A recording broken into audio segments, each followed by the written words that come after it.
Let's get nasty on a Tuesday. It's a Fast Lane on 101 ESPN with Andrew Marsh, Carey Davis, and Jamie Rivers. I'm Anthony Stalter. 203, your time check brought to you by Clarkson Jewelers, an officially licensed Rolex jeweler. We opened the show much in the same way that we kind of finished the show yesterday, talking about the two pitchers for the Cardinals who are struggling. Why'd you do air quotes? I wanted to say something more, but I feel like sometimes, Carey, you think I'm too harsh. Well, when you put air quotes, you're kind of saying that maybe they're not struggling. Yeah. Well, so the air quotes kind of threw me off. Struggling. So As it's opposed more, to being just... Gotcha. Yeah. Okay. All right. It makes sense now. Yeah. He wanted to say more, but struggling. Yeah, it's kind of a wimpy way out of it, though. Yeah. He thinks I'm too hard on it. A little bit. Because you're like, oh, I don't want to be too harsh, so I'm struggling. Yeah. Why care about Carey? All right. What? You can say what you want to say. I said they're trying. It's not like they're trying to be bad. Oh, no, they're not trying to be bad. They're just trying are. to be good. Wow. At pitching. These two are great individuals. Good people. Do you know Good that for people. sure? Yeah, Miles Michaelis and his wife, Miles Michaelis. they run a really big charity. Yeah. Do you know for sure? No, I don't know them. No, I don't the even know if you're a workings. good guy. See what I'm saying? And you see me every day. I do. And I know you're a the good question is guy. still out there. I would like to think that 99% sure that I know that you're a good guy. I am. But there is that 1% Where that's you're behind unsure. closed doors, and I'm like, maybe he's not. There you go. I guess don't they'll just have know. to take me on in the Gauntlet. Yeah. 1v1. Now he wants to fight. See? I don't want to fight. I'm Carey. peaceful. Not today. Not this minute. Not right now. Give it time. Yeah, so struggling, Anthony, Go as ahead. you were Sorry. saying. Continue. These two guys have been dead away for the Cardinals. We've got the stats. The game started by Fetty and Michaelis. And this comes from That's a Winner podcast. How ironic. Game started by Fetty and Michaelis. Cards are 13 and 22. It's a 371 win percentage, gentlemen. Or maybe we should call it a losing percentage. And just flip it. So what would be a good percentage? Like 500 and above? I mean, 500 would be average, right? You're an average start team there. if you're 500. But with those two guys on the mound, Cardinals are well below average. I mean, well below.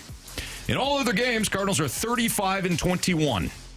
That's a 625 win percentage.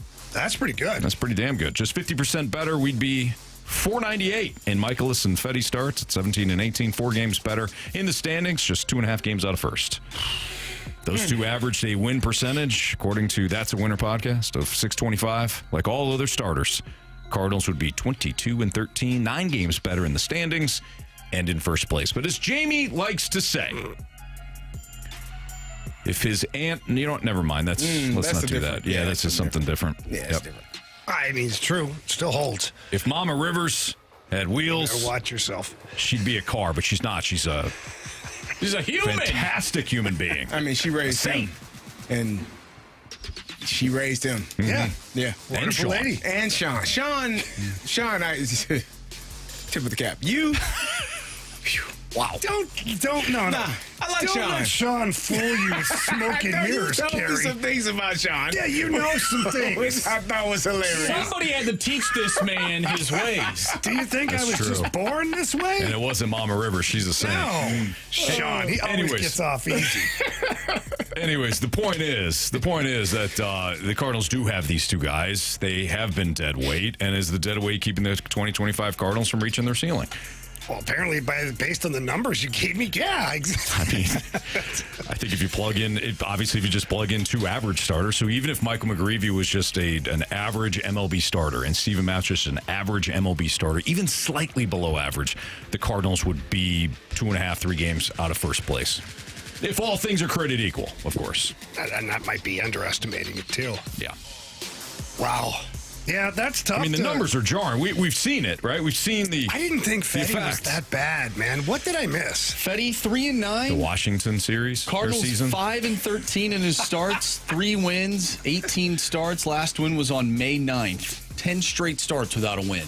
Yeah, Cardinals are 2-8 in that. Yeah, but Paul Skeens team as like a 3, and I don't. Terrible did you record, but he's got a 179 Did ERA. you just say Paul Skeens and Eric Fetty in the same sentence? If we're gonna, Are you mad Not You yet. lost your damn mind. Maybe. Possibly. Possibly. But if we're going to bring up wins and losses, Which Anthony hates for pitchers. It's not a good stat. it's a terrible stat. Oh, these are the team stats. Oh. These are the team. This is the team win loss. all right. Not their stats. I thought it was theirs. No, the team is. Oh, okay. These are fine. These make sense. Okay. Yeah, Cardinals. The Cardinals are 13-22 when those two guys pitch. That's not great. No. Well, it's not their fault. Maybe you don't get the run support in those games. Carey, right? 13. What's the run support? 35-21. What's the run support look like I'll look it when up. those guys pitch? I'll look it up. It might be down from, when Gray or Palante or Liberatore pitch for whatever reason. I'm gonna laugh my Nuggets off if they get more run support than the other guys. I don't think they do. Right, I no wouldn't way. think so, but Not Because I possible. remember talking about how, well, we just said Miles Michaels' teammates don't like him because they don't score any runs. See? that's what we said. That's what we said. We don't know that to be true. It's just our goofiness. We are goofy. Well said, No gentlemen. doubt, no doubt about it. I can do some quick math here, but somebody else gonna have to start talking. Yep. So we got a text from the 618 says they're struggling the same way the Titanic was struggling to stay afloat. Oh, Ouch. Now the Titanic hit an iceberg though. It did. It had a What's the reason to difference? sink. You don't think they hit an iceberg? No, I did. I'm just saying, like, No, I'm talking about Michaelis and Fetty at some point. Like, what would their iceberg be? Yeah. I don't know, Chicago Cubs. yeah, opposing hitters. they're struggling. But there's more than one iceberg. See, there's just one iceberg that I the just said Titanic team. hit. You said the entire league. No, I just said opposing hitters. Yeah. In Which the I entire guess league. would also include the entire league. Yeah. They're Not see that struggling. one coming. They're struggling like Rose was struggling to find a way Oh, to don't get me let started on Rose. But she wasn't trying. I think him these on guys the are trying. on the. No, yeah, you're right. She wasn't trying. She Yeah. didn't try at all. She didn't. She didn't give a damn about old Jack. She said she did. Jackie boy. You're And on then she your threw own. that little amulet or whatever it was in the ocean. Yeah, Probably could've- worth a lot of money. Could have set up her kids. Ridiculous. Instead, she chucks that thing. Amulet? What was it? A I thought it necklace? was a diamond. Diamond? Ruby. Whatever. Heart of the ocean, wasn't Diamond. It was the heart of the ocean. Yeah. It was a What diamond. is an amulet? What? Isn't that What's like an a amulet? little thing? You got to use smaller words with this group, buddy. Amulets. I don't Yeah, know Google what that. amulet is. Guys, I've paused my run. Is it like a run support now. An amulet. It's an Amulet. object that is generally worn for protection, I don't made think. from durable material, metal or hard stone. Protecting her Like a from. shield? Yeah, that was the wrong Shit, a word. condom? That's different. Protecting her from heartbreak.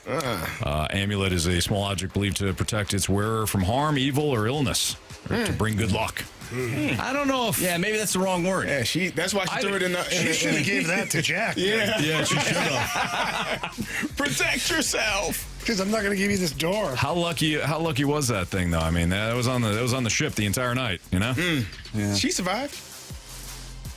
because of Gifted. Jack, not because of that amulet. You know what? The Cardinals will survive this. I think they're going to make some moves. What moves? Yeah, no. No? They're Okay. basically in the last 24 hours basically said they have no depth, so therefore they can't even really make a move.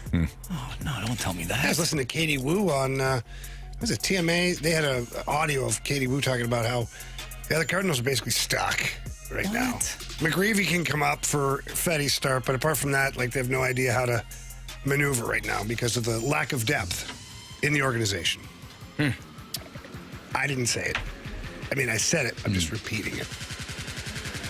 Jack was stuck in that ocean because Rose wouldn't let him on that damn door. Yeah. If I may, that's Oh, no, look at me. That's basically saying what you just said. Yeah. What you just, you were sharing the information. Yeah. You Because were you the look like you're messenger. angry at me. No, you're standing. You said it. You're relaying the information. So this is not directed at you, Jamie. Okay. So then look somewhere else while you say it. Okay. Carey. Sure. That's like saying we can't fix the upstairs of the house, which has been devastated, right? Like it's barely there. Can't fix the upstairs because the foundation has massive cracks. You still have a big problem. You do. You know, You got to start at the foundation. you certainly do. Yeah, we got to fix that problem. And everything, I told you, starts from the ground up. When you're working on things, the Fill ground the up. cracks. Fill them up. Make sure. We neglected the bless you. We neglected the foundation, and now the roof is missing. The roof is on fire. We don't need no water. Yeah. Do you guys think that two people can actually bring down an entire team? Oh, they're doing a good job right We're now. seeing it. We're You seeing think they're that bringing more. the entire team down? Yeah. Stats They part only of pitched it. twice. They only pitched twice. That Carey, means you can win They're 3 out of 5 games. They are 13 and 22 with those two guys when they pitch. 35 and 21. And they're still over anybody 500. else. What does that tell you? They can't bring That the if, team down. if they can get those two guys off the roster, What are you- good things happen. You flipping again? No, I'm not. I'm just saying. Boy, were you get- dug in yesterday. Nah, and I was dug in. I told you that Miles Michaelis is still going to be pitching. I don't give a damn what y'all say. That's not me talking. Mad at me. That's not me talking. I But want it to make was sure you talking. that, like you just said, you were reiterating what Katie said Wu it way said. different. I am just telling you what I know. This is the Cardinals organization, franchise. Miles Michaelis is going to pitch every 5th day. Why does your Cardinals organization sound so angry? You watch what I watch? I watched them, and they don't seem angry at all. That is, you know what, Jamie? Let me try it again. I'm sorry that you feel this way. Miles Michaelis is going to pitch every 5th day. Deal with it. That's that a little bit. I don't like when you said deal with it. Yeah, but I agree. That's kind of a Mo stank at the end there. Was that better? Yeah. No, it wasn't better. No, it was less angry. I'm not angry. I'm just giving you facts. But why? I mean, we all know that they're going to keep these trash bins Oh boy. on the pitcher's mound for the That ain't foreseeable trash bin. future. But I don't like pretty when you mean. said. I don't like when you said deal with it. I'm sorry. Miles Michaelis is going to pitch every 5th day. I hope that that's okay with you. If it's not, No. There's nothing left I can do here. All right, we get the lineup game next. That'll cheer us up, Oh, sure will. I guess. You're in the fast lane on 101 ESPN. again.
ESPN, Andrew Marsh, Carey Davis, Jamie Rivers, and Anthony Stalter.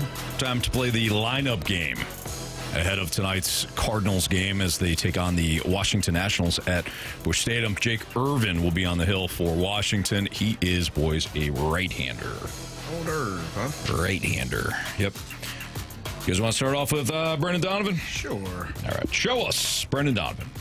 Look at that guy. Vibrant, handsome, hair. May I? Absolutely. Sure, it's Mason Wynn. Duncan! Bring me that arm! Well, my guy here? Yeah, the big burly guy. Show us Alec Burleson. I thought I told you I'm a star.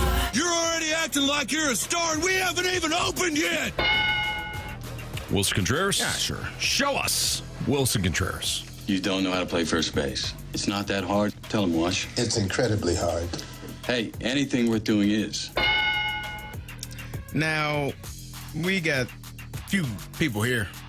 Could be Gorman, could be Newt Bar, could be Nolan Arenado. What say you? I think this is probably Gorman. Think it's Gorman? Yeah. All right, Anthony.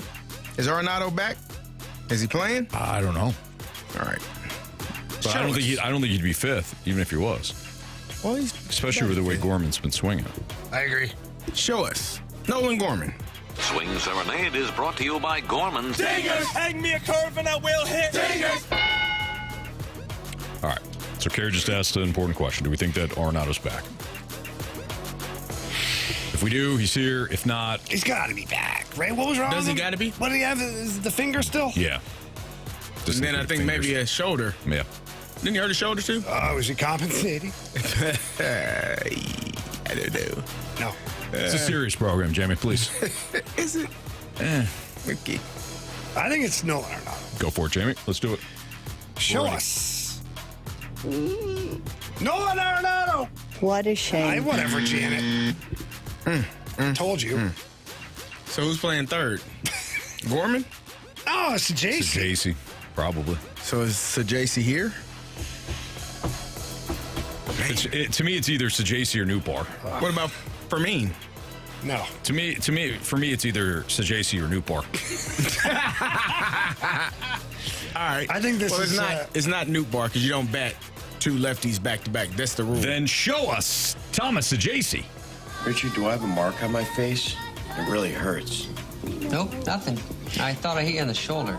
My shoulder doesn't hurt very much, but my face does. Now, the Newt. Show us Lars Newt Bar. International superstar! Watch out, don't run into any walls or anything. Gotta be Carey's guy here, huh? Pedro Pajes. Yeah. Who, Pozo? What? Go ahead, Jamie. Sorry. Show us Pedro Pajes. Gold glove. Smithies, throw this at him. What? The hell? You're out! Maybe. I wish he was a Gold Glover. We all Still do. time. Yeah, show us Victor Scott the second.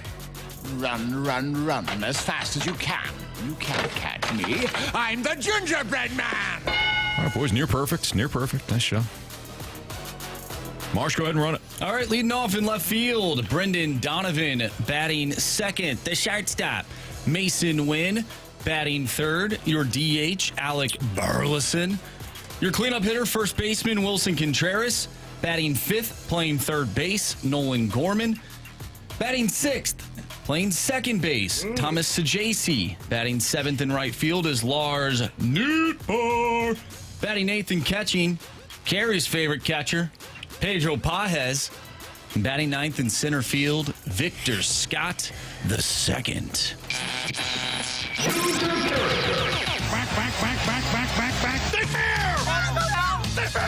Go fair, go fair! I don't believe what I just saw! Home run! All right, Marsh, what are the latest home run standings? Yeah, it's been a while since we played this game. The last time we did, the Cardinals didn't score. Jamie, leads the pack with 19 points. CD behind him with 13. Anthony, you have 7 in third place, and I'm in last place with 3 still. Who's on the bump for the Nationals? Jake Irvin, He is. right-hander. Okay. I'm going to take Nolan Gorman, please. It's not a bad pick. Not a bad pick at all. Thank you, Carey. Means a lot. No problem. Give me Alec Burleson. Good pick, Carey. Thank you. Jimmy? I will take Mason Wynn. Gentlemen, it only makes sense since Carey's been crapping all over this guy for a long time now. Miles Michaelis is not going to come off the bench. It only makes sense that Pedro Pajes deposits one into the seats tonight. I hope so. Be nice. You? I do. Okay. I don't I have think other hopes as well. in Carey's defense, he's not complained about Pajes. Give me Brendan Donovan tonight. What the hell just happened? What happened Did he there? just change? Did you heel turn? Did you change? I never said that I was taking Pajes. Oh. Down Pajes. Gotcha. You guys need to Who'd you take? listen. Mason Wynn. Yeah, I don't have a problem with Pajes hitting. Yeah. I think he's a fine hitter. Yeah, in Carey's defense, he's always complained about Pajes' ability to catch the ball Well, as a catcher. stop the ball. Sure. Prevent yourself from having to chase a ball. Preferably catch it. Preferably. Or you can block it. You don't have to catch all of them, Anthony. Yeah. You have protection on. You get your body in front of it, knocks the ball down. Yeah, you don't Stays always there have at to home catch the plate. ball. Sometimes you can just block it. Yeah. Preferably keep it in front, though, because even Keep when it you in front block of you. it, Nah, don't want it to kick sideways. away. Keep all the balls in front of you. You don't want the balls behind you. Nah. Guys, I got a question. Mahomes Longbody says, we need a new sounder. New bar couldn't be further from an international superstar. Do you think after the All-Star break that we get new sounders for this team? Yes. Do you think they need I'm new always in favor of sounders? that. Or do you think we let it play out? You know, Can I it's ask a only one question? stretch out of 162. Yes. What is the correlation? I forget because I've been hitting the head a lot. The correlation between what we play for the sounder and Sajasi. Oh, his name's Thomas. Oh. Yeah, I was wondering that too. Tommy Boy. So it's just Tommy Boy. Tommy That's the Boy. only. Because I was like the audio. I was like trying to piece it together. I'm like, did I miss something? Because when he said, "Oh, hit me right here," Yeah. I was thinking of what's his name, Edmundo Sosa when he fired the ball. oh, yeah, off the offset, yeah. No. Okay. Thank you, Andrew. Yeah, real cannon of an arm. A little off target though, much little like bit. Hey. Kirky football. Oh, wow. Wow, no, he didn't have a cannon. Kirky can throw the ball. No, he can't. 10 yards. To the other team. What are you talking about? Consistently to the other team. He doesn't have a good When he arm. hurt his arm, when he hurt his shoulder, he couldn't throw. And he chose not to come out of the game. He didn't want to lose his damn job. Because somebody was drafted in the first round and he's going to take his job. Correct. Which he eventually took his job anyways, and now he's watching football. Pure irony of it. Crazy how that works. Are the Blues addressing one of their biggest weaknesses from last season? Monty joined the TMA crew today and discussed one of the Blues' biggest weaknesses from a year ago, and one of the players that they added will perhaps address said weakness. That's next on 101 ESPN.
101 ESPN Sports Center.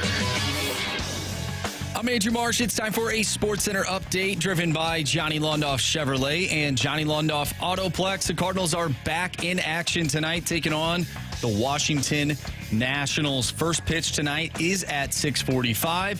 Sonny Gray on the mound for the Cardinals. Jake Irvin on the other side for the Nationals.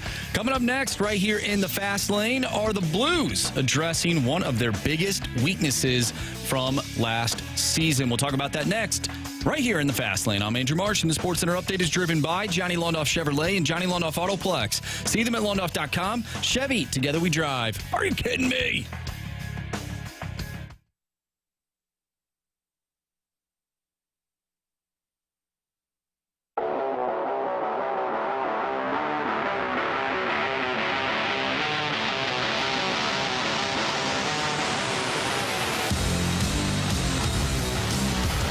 It's Fastlane on 101 ESPN. As Marsh just posed a question in our Sports Center update, are the Blues addressing one of their biggest weaknesses from last season? Now, before we share some audio from TMA this morning, who had Jim Montgomery on, Jamie, one of their biggest weaknesses from a year ago was? Well, the, we'll call it 5-on-6 play.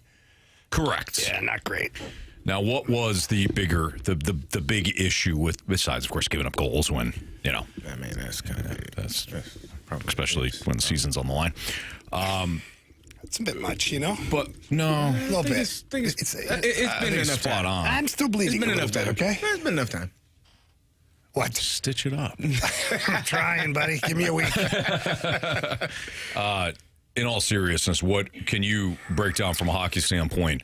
The things that, from an X's and O's standpoint, fell apart when the Blues were on 6-5. Like, what happened? Yeah, look, each situation is something different. I mean, it's not like one thing that they do that teams figured out, and then they. Sure. Like, it's not like a football play or a batter that swings at a slider every time. I think just overall, you know, puck poise is a huge thing. In those moments, you have to sometimes take a second to make the right play, and I think sometimes the Blues were very quick to just make a play and not always the right play. And then also the middle of the ice. You talk about you're outnumbered. You got an extra player on the other team. The best way to narrow their chances is play inside the dots, stack the house full of bodies, and block shots and look for your opportunity to get to a loose puck and make a play. That's kind of it. I mean, there's no real strategy that goes into the 6-on-5 except you're guarding the house as best as you can and denying the other team their best opportunities. And at times I felt like the Blues got stretched out of their coverage a little bit, chasing around a little bit, and it created space in the middle of the ice, and then they were outnumbered at times in the middle of the ice, and it hurt them. That was Jamie's viewpoint on it. What about Monty's viewpoint? You know, we should have had more poise with the puck because we had opportunities to end the game before they even scored their second goal. And then I think the second thing would have been when, like, things are going to, 6-on-5, it's going to be hectic. You can't plan. But we didn't protect the most valuable part of the ice well enough. And that's something that we will grow and get better from. How do you get better from it? Well, one of the ways that the Blues decided to address this offseason was actually adding somebody. So who is that somebody? Monty talked about him earlier today with Team A. We have 5 players on our roster that I'm comfortable playing at center with, where last year it was 4, you know, and now we have a couple of wingers that are good at it too, in Holloway and Buchnevich. So it makes it really flexible about how you can mix and match lines. But Pius Suter in particular is a high-end hockey IQ player, offensively and defensively. He was the number. I spoke with Rick Tocchet, who coached him last year, and he goes, he was our best penalty killer, and they were number 3 in the league, and our penalty kill wasn't. We were in the bottom, I think, 8 in the league in the regular season, and then in the playoffs, we fared a lot better. But that's still an area of growth, and you talk about closing out games at 6. He's going to be out there for us. So he just makes us better offensively and defensively. So Pius Suter, who they signed in the offseason, will play a role now when it comes to 6-on-5. He will at least be in the rotation or he'll be on the ice. Yeah, it's depth for your roster, and that's what championship teams have is depth. When you look at the Florida Panthers over the last 3 years, because even though they lost in the Stanley Cup final, they still got there 3 years in a row. Depth of roster. And what Bill Zito was able to do is each year there's been turnover, but he's been able to fill in those gaps with other good depth players that are also good culture guys. So that right now the Blues, what Army's doing is he's accumulating the right kind of players to play the game the way the Blues want to play it, but also take care of an area of need where they're lacking. The penalty kill was not good last year. They had spurts, but overall, obviously you finish in the bottom 8 in the league. It's not good. It's not great. You got to have better special teams than that. And the 6-on-5, worst in the NHL. So bad penalty kill, bad 6-on-5, which is kind of a penalty kill when you look at it as far as numbers go. And you now went and signed a guy for what I would say is probably under market value. And you got him for 2 years to see what you get from that. But high IQ guy, and I love that Monty checked in with Rick Tocchet, who is the coach of Pius Suter in Vancouver. And Rick, obviously high praise for the player. So the Blues addressing, one, the lack of depth that they had up front for certain situations, penalty kill and 6-on-5, and then also addressing from a systematical thing, a weakness that they had by adding a player that can help them there. How much different does this team look if they ended up getting Granlund instead of Suter? I prefer the Suter signing. I do too. Because Granlund, if it's equal dollars, what we're talking about, where he got his $7 million a year, I don't think that helps the team. Like, I don't think Michael Granlund was very good defensively. I don't. Now, is some of that just because he knew he was playing in San Jose for the most part and it didn't really matter? They were going to lose anyways. And sometimes players in those situations like that, they say, screw it, I want to put up big numbers because big numbers get paid. But then when he went and played in Dallas, he didn't even play center. They put him on the wing. Put up some pretty good offensive numbers, though. But I think from a overall standpoint, I think Suter's going to be better for your team right now. Plays better defensively, more responsible in the penalty kill. He's an actual centerman that plays center on a nightly basis. And you got him for $4 million. And he's younger. I was surprised that Granlund was that, and maybe he wasn't, I don't know, but from all the reports, it seemed like that was the number one choice and Suter was second. I'm surprised that it wasn't flipped. Yeah, well, I think, look, there's a lot of things that are attractive about Granlund when you just look at the surface stuff. Good speed, good shot, good on the power play. Had a heck of a playoff with the Dallas Stars. And I think that kind of increased his value. But also what increased his value is the market. There was nobody out there. No Sam Bennett, no John Tavares, all that's gone off the board. So now what was a $5 million player turns into a $7 million player because someone's willing to pay it. And if you're the Blues, you're looking at wanting to upgrade your roster at the center ice position. And that was kind of the number one guy out there. But when they saw the price tag, they said, forget it. And they pivoted and got a real good deal on Suter. So I like this move overall a lot better. When you're looking at that 6-on-5, you talk about puck poise, but it's also just not being rushed. Like once you get the puck on your stick, not feeling like you have to hurry up and make a play, like taking your time and making the right play. Because I feel like at times when you are rushed, you make bad decisions. And you turn the puck over or you just clear it and now they get the change and now they're coming right back at you and you're not taking the time to clear your zone properly and give yourself to get a chance to get off the ice. There's a camp for that. There is. Yeah. We talked about it. But there's a mentality for that too, right? Is some guys in those situations, they already know what their next play is. Like if they get the puck, they know where they're going with it. Other guys react, which is not what you need to do. Because if you don't have an idea of what you're going to do before you get the puck, then when you get the puck, one, you're trying to make that decision quickly. You're evaluating the landscape. And then if you're not moving your feet, then most of the times it ends up being a bad play or a turnover. Right. So the number one thing in those situations, which is why I'll go back to Pavel Buchnevich and that one icing call, is the rule of thumb is take 2 hard strides. Right, 2 hard strides. You'll create, if there's somebody right on you, you'll still create separation. You can still give yourself a chance to clear the puck after, but by taking 2 hard strides, there has to be a reaction from the other team. They can't just let you go, because if they do, you skate all the way down the ice and put an empty net. So somebody has to leave somewhere to come and attack the puck. And when they do leave that area, there's usually an opening. And if there's not, 2 hard strides gets him across the blue line, and now he can just soft chip it down the ice to the far end. So that's why it's important to have that poise. Has the thought process for the 6-on-5 or 5-on-6, has that changed as the game has progressed into the modern day? Like, what was that process like when you played? Yeah, it was war. It was, the referees literally would take their whistles off their hand, put them in their pocket. You boys figure it out. Were you going for the empty net, or was it just the simple play up the boards? Because it seems like that's what a lot of teams do now. They just they throw the empty net, we'll take the icing. Yeah, it depends. I don't prefer that strategy unless you have an unbelievable couple of guys for faceoffs. If you know you've been dominating the night on faceoffs, or if you've got a 55% guy in the dot and another 52 or 53% guy that you put out there on the ice, you increase your chances of winning that faceoff. I like good, smart hockey plays. If you don't have a clear shot at the net, you're not able to put it in the net, keep moving your feet, keep advancing the puck up the ice. What do I always say, Anthony? You advance the puck up the ice each time until it gets down below the other team's goal line, and then they've got to go the entire length of the ice to try and score. Don't throw it up the river. No, don't throw it in. That's right. The river will take that right to your net. Exactly. Yep. All right, it's Fast Lane on 101 at ESPN. As we approach the trade deadline, have the Cardinals already missed an opportunity to get this team better? That was a question posed by Carey Davis. He'll explain what he means next on 101 ESPN.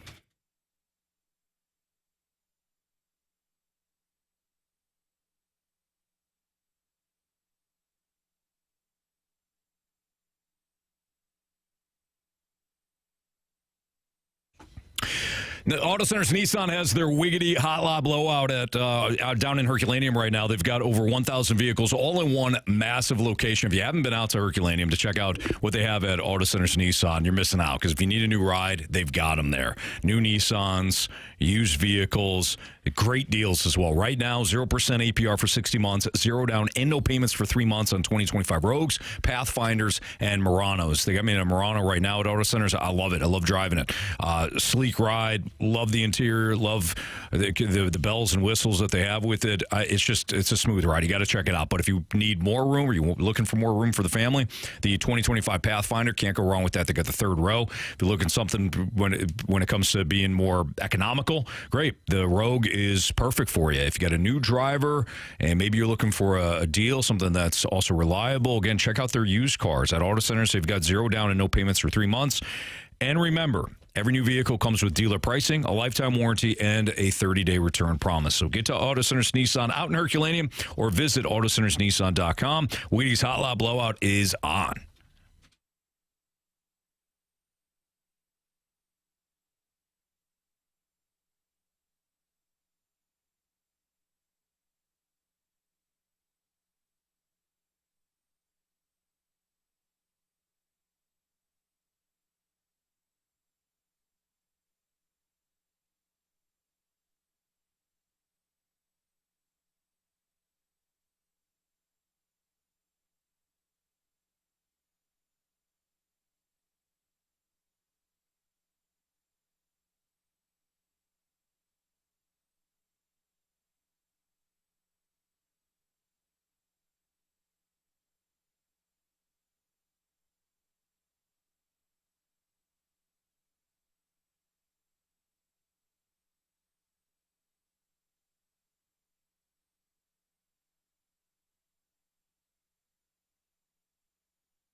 Carey Davis posed the question about, as we approach the MLB trade deadline, have the Cardinals already missed an opportunity to get this team better? What do you mean by that, CD?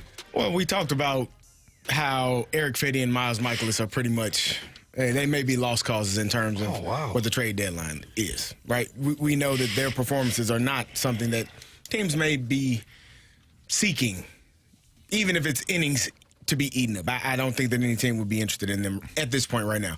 But we also have, well, Anthony.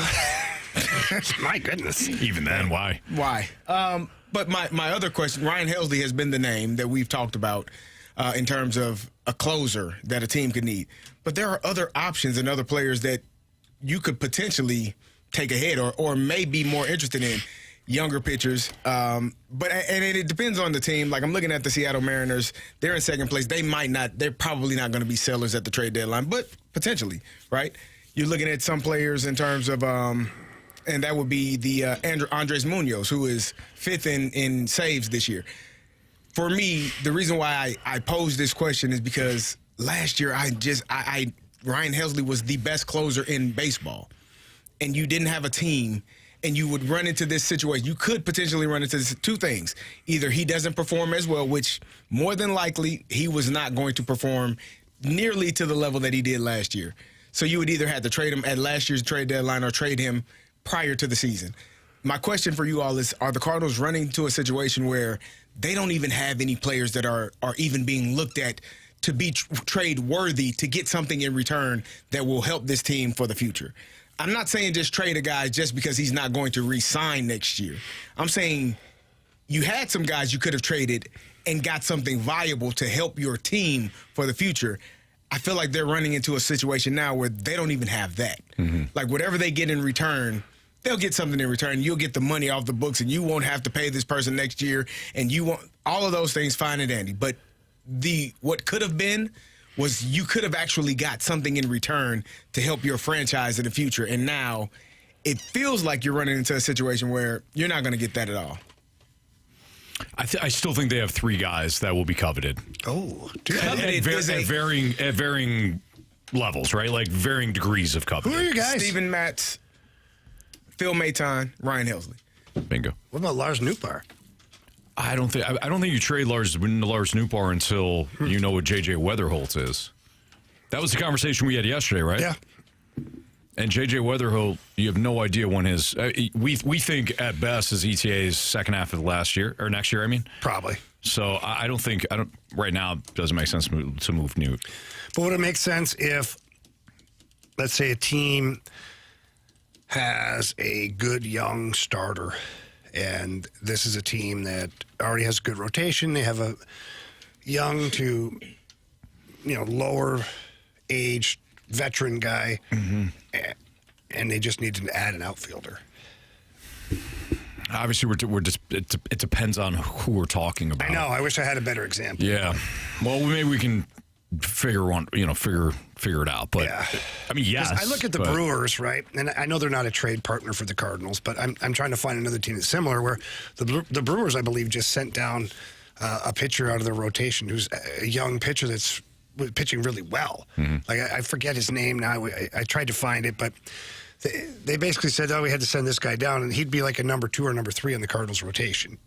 Oh, boy. But the Brewers are sending him down because the Miz has come up and just dominated people, except for one game. Yeah. He got rocked. He was on the bump last night, too. He dominated your Dodgers. I thought that was Freddie Fastball. Oh, yeah, maybe he's going tonight. Yeah, I think the Miz is going tonight. Yeah. Freddie Fastball went last night. Part of the reason why, like, you got so Ryan Helsley is not the only free agent closer on the market. Robert Suarez is another one. He's second. He's tied for first in the league in saves. He's a free agent after this year as well. Mm. He's for playing for the Padres. They are third in their division right now. That's a team that you had them last night. They took an L. Like you don't really know what the Padres are. Like they got the roster. They didn't spend a lot of money. If you're choosing, And this is the part that I'm saying. When you're looking at Helsley versus other players or other closers, last year he was the cream of the crop. Yeah. Well, this year he might not be. So your return isn't nearly going to be, in my opinion, as good as it could have been last year at the deadline or this offseason before the year started. And so that's the problem that you're – so my question, are they at the point where they're not going to get nearly enough in return where it doesn't even make sense to trade some of these guys? Okay, so I feel like you just asked three different questions there. Yeah, so let's break those down. That's just my opinion. It may be all lumped together, but all right. So let's start with the part, Carey, that I completely agree with you about, which is had they traded Ryan Helsley a year ago, that would have been at his highest value. Correct. Second highest value would have been this offseason. Correct. Last year, he's dominating. He's got a year and a half of control. A year and a half of control left. This past offseason, he's coming off a career year, and he's got a full year of control. So, completely agree there. But again, I think that's a separate conversation. Will you get peak return for him this draft or this trade deadline? No. Does he still have value? Absolutely. 100% yes. There will be teams. I agree that he has value. I'm not disagreeing with that. But at what rate? What are you getting in return for that? Enough to trade him at the deadline. To help your team to be better for next year? Yeah. You think so? I do. Well, we will see. Because I think contenders are always looking for reliever help, especially guys that can pitch high leverage spots. And the Cardinals got two of them. In Helsley and Phil Maton. And Steven Matz can be a lefty swing man. So he's got value as well. Just think there are a lot of players out there. I mean, you got some guys that are going to be free agents or going into arbitration, teams that are stinking. Felix Bautista for the Baltimore Orioles, another one that they stink. They haven't hit nearly the level that they thought they would for this season with all their young players. They stink. They're not a good team. So there are other options, and that's the problem. That, like, again, last year, cream of the crop. You would have taken him before anyone. Now I think you will check on other players and see, hey, what can I get in return, or what can I give in return, as opposed to this year with Ryan Helsley. It's not as urgent, in my opinion, as it would have been last year or in the offseason. I don't disagree with that at all, but I still think that teams will pay a premium for reliever help. They often do. Mm-hmm. I could be wrong, but I still think that Maton, and Ryan Helsley have value, and I think Ryan Helsley still has. I don't know about immense value, but I think he still has plenty of value. Yeah, I do. The other issue was Mo said we may not do nothing. Well, we'll talk about that a little bit later on, because I think that's part of our biggest question of the day. So, Jamie, you agree? On which part? Those three guys? Yeah, those three guys, for sure. I think you move on from those three guys no matter what. Like, I think it's a situation of, if you're the Cardinals, you can't be just making moves to just get into the playoffs. Like, you make those moves and you put the burden on somebody else to carry the weight and try to get you into the playoffs, but you have to continue to move the needle as far as getting your team back to what some would consider a championship caliber team. Like, to hang on to those three guys and say, well, we went for it. We fell a game and a half back. We were short on this one. Damn, darn it, Mm-hmm. I think you have to be aggressive in moving, and if you want to get things in return, like, for me, you have to continue. It's not now that you're looking at. It's next year, the year after, 3 years from now. Where are you? Right. Because that, to me, 3 to 4 years from now is when the Cardinals should probably be in that contender window again. Because all these young pitchers that we talk about who aren't ready yet or whatnot, they will be in the majors. Mason Wynn will be that much older. Jordan Walker, hopefully he turns into what he's supposed to be. Nolan Gorman, who knows? Like, you're going to have... Maybe it's 2 to 3 years. I don't know. But with this current version of the Cardinals, you can't just sit here and hope to limp in again and do nothing. Yeah. And maybe that's my problem is I don't feel like they plan for the future. Like, that's just my personal opinion. Like, when you look at the last couple of years and the patchwork at the starting rotation, to me, that doesn't feel like you're planning. Like, I think the St. Louis Blues have done a fantastic job of planning for the future, setting a plan in place. Even with the signings that they have this year, you know that eventually some of these guys are going to fall off the roster, and then your other guys are going to be ushered onto the roster. That, to me, is how you work a roster correctly. You have your contracts aligned properly, so when this guy's contract ends, this younger guy's contract begins. And to me, that's something that the Cardinals, for whatever reason, have lacked. It's always trying to patch. And then you're like, oh, that didn't work. I thought it was going to work. Darn it. Okay. And now you got to do it again. Mm-hmm. It's like a contractor that doesn't get to the root of the problem. Patch it up. It'll give you a couple years. Damn it. It's leaking again. It'll patch it up. I need a new damn roof, sir. Patch it up. It's okay. We'll get you by this winter. Damn roof is about to cave in. Mm-hmm. That's what, to me, that's how I feel about the Cardinals. They are the patchwork contractor. I want the contractor that takes the whole roof off and puts a new one on. Well, that's why you got to go with Mosby Building Arts for the right remodeling company, Carey, every single time. I agree with you, by the way. Which player or players will be responsible for picking up the slack that has now been traded to the Montreal Canadiens? That's next on 101 ESPN.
3:04, your time check is brought to you by Collection Jewelers, an officially licensed Rolex jeweler. Carey Davis, Andrew Marsh, Jamie Rivers. I'm Anthony Stalter.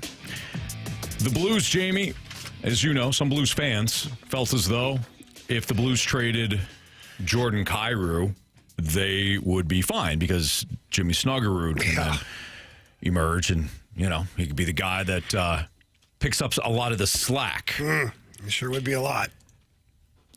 There's a similar notion that comes with Zach Bolduc. You trade Zach Bolduc to Montreal, you picked up a young defenseman, but obviously there's more slack now when it comes to the offensive production that you lost from Jordan Kyrou. Are we putting too high of expectations on Jimmy Snuggerud in his first full season? To consider him being the guy that's going to need to pick up the majority of the slack for Bolduc? Yeah, look, Jimmy Snuggerud had a nice finish to the season. 7 games played in regular season, a goal and 3 assists. It was good. It was good for Jimmy Snuggerud. And then in the playoffs, let's see here, Jimmy Snuggerud had one power play goal, 4 points in 7 games in the playoffs. So a good 14-game stretch to end the season. I'll just couple those all together. But this is going to be his first year in the NHL. It's a big difference from what college hockey was. Just like it's a big difference when a kid makes the jump from junior hockey to the NHL. That's why most of the time there is a period of time where they play in the minors.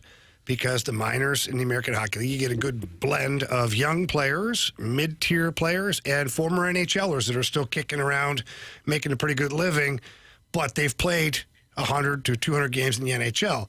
So you get to kind of ramp up to what you want to be in the NHL. Jimmy Snuggerud was thrown right into the heat of things. 7 games at the end of the season. Those weren't gimme games either. The Blues had to win their last game of the season, had to win it to make the playoffs. And then he played, what's your reward for that, Jimmy Snuggerud? You get to play 7 games against the best team in the NHL and be a prominent part of it. So I think that people have to realize that this is going to be a big jump. And I know Jim Montgomery was on TMA this morning, and those guys asked about Jimmy Snuggerud to Jim Montgomery. And here's what Monty had to say. Having spoken to a lot of other coaches in the league, they realize how good Jimmy Snuggerud can be just because of how much we use him. And he earned that. We don't hand out 17 minutes of ice in the Stanley Cup playoffs unless we think you're going to help us win. And he did that. And it's exciting about how he's going to progress into this year. But I just caution Blues fans, he's going to be really good for us. But this is his first year going from playing 36 games in a regular season to 82. There's going to be some lulls just because the grind is different on his body and his mind. And that's going to be an adjustment. But he is going to be a really good Blue for a long time. There you have it. So who picks up the slack then for losing Bolduc? You traded him. Yeah. Somebody's going to have to, continue to, or some buddies will have to have higher production. I think you added it with Pew Suter. Looking at their numbers, he had more points, he had more goals. I think that's where the addition comes. You traded Bolduc for Mailloux, and people were going crazy, but then you added Pew Suter, and I will give our colleague Jamie Rivers credit because he said when that trade happened, there's probably something happening down the line. Don't you worry, Anthony. Anthony was up in arms. He was going crazy in there when they traded Bolduc. It's kind of embarrassing. It was really embarrassing. I was tears that bothered me the most. I had never seen that version of him. No. And you told him, Anthony, don't fret. Pew Suter or someone. You didn't say a name. You said someone. So for me, Pew Suter is the one that takes that role. He's the points pretty much match up. He's got a few more points than what Bolduc had last year. Played in a few more games, but that's where it is. You lying sack of human being. Who? You. What'd I do? What's your problem? And you. I didn't say. I already knew I was. Well, First of all, that wasn't me. That was Marsh. It was Marsh. Marsh was livid. He was so mad. In defense of Marsh, though, I think it was more because of the pothole. There's a home plate sized pothole on the side of the road. We get a text from 618, though. Why do we think the sole focus is on Jimmy Snuggerud to pick up Bolduc's slack? It should be a group effort. Neighbors and Holloway still haven't reached their peak, and they should produce more. Robert Thomas would have put up 100 points last year if he didn't get injured. Buchnevich underperformed last year, and got to expect him to be better on the wing all year. Bolduc's production will be picked up as a group, not one individual. Correct. Yeah, I agree Which with is that. the conversation that we're having. It is going to be an individual. I think Jake Neighbors is going to be somebody that has got to be circled. Yeah, I do, but let's not forget the ceiling for some of these guys, they're pretty close to it from an offensive output right now. Like, I don't know if Jake Neighbors is a 30-goal scorer. I just don't know that to be true. Do I think he's a 20 to 25er? Yeah, absolutely. Dylan Holloway, I think he's definitely a 30-goal scorer. Is he a 40-goal scorer? I don't know yet. So, you know, you look at all of these things and you evaluate. Booch did have a down year last year, not good at all as far as his point production, 57 points in 76 games, although there was that long experiment at the start of the season, him playing center, definitely threw him off balance for the beginning of the season. But I go back to what Carey said. There's two things that we know to be true. Is Pius Suter had 46 points, 25 goals. Both of those numbers were bigger and better than what Bolduc was able to put up. Bottom line. Now, where I think the real big difference is going to be is you are going to have Snuggerud as a full-time player this year. You are going to have an uptick, hopefully, with Dylan Holloway. It was a breakout season for him, but I think we know what he can be. Again, we talk about Booch. He's going to put up more points. All these guys are incrementally going to put up more points. But where I really see something shocking people is Zach Bolduc put up 36 total points last year in 72 games. I would be willing to say that Logan Mailloux is going to put up 30 to 40 points this year as a defenseman on the blue line for the Blues. If that's the case, that's your extra kick right there from the blue line, and he's going to be on the power play. We had Army on here last week talking about how he's going to get a chance on the power play, and he's got a bomb for a shot. That usually, we see a lot of players that are able to do that. That translates into points overall. So I think, yes, trading Zach Bolduc, it stings. And again, I'll never, ever say anything negative about Zach Bolduc. Love the kid. I think he's a fantastic player. I think he's going to have a bright future. But Army made a move for a rare commodity in the NHL, which is a young, cost-controlled, right-handed shot defenseman with tremendous upside offensively and physically for your team. Then he added Pius Suter, who is a defensive forward, but scored 25 goals on a team that was not very good last year.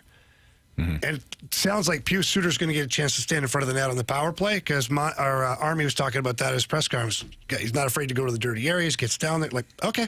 Yeah. So maybe he goes from 25 goals to 27, 28.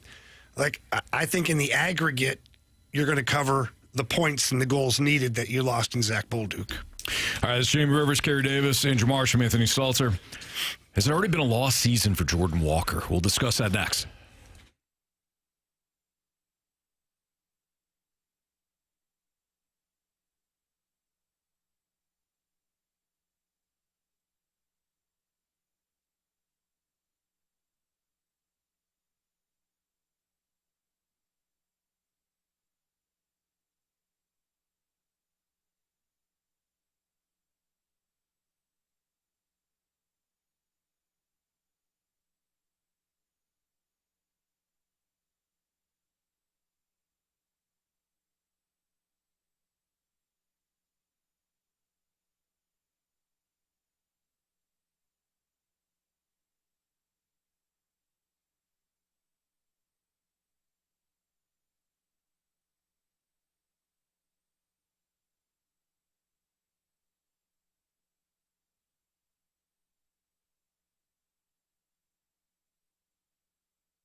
last night on 101 ESPN with Andrew Marsh, Carey Davis, and Jamie Rivers. I'm Anthony Stalter.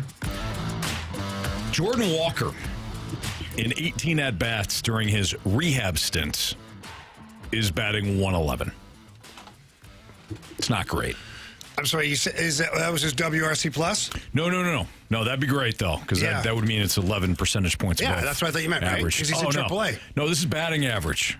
Wait, what? 111. 111? Mm-hmm. In Double A. He's actually down in Double A, too, by the way. He just got sent down.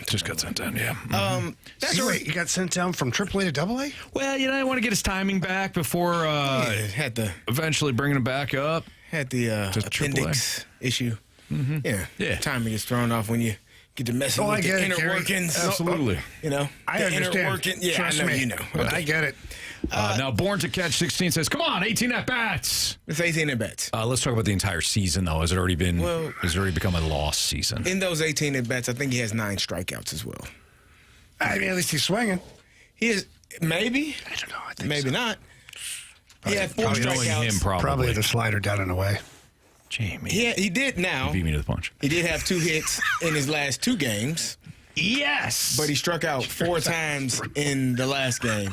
Well, why don't we just... He went 1 for 5. Why don't we talk about what he's done for us lately? That's right. That's what you should focus on. Yeah. I'm very... I get concerned. Like, when I think about Jordan Walker, it's very frustrating for me. Because when you have a player who, in his first year, performed at the level that he did, as a rookie, I believe he batted .279, 16 home runs, had a really solid rookie year, like over 100 hits. Like I wonder what happened. And then I was thinking as we were like, you know what? I know what happened.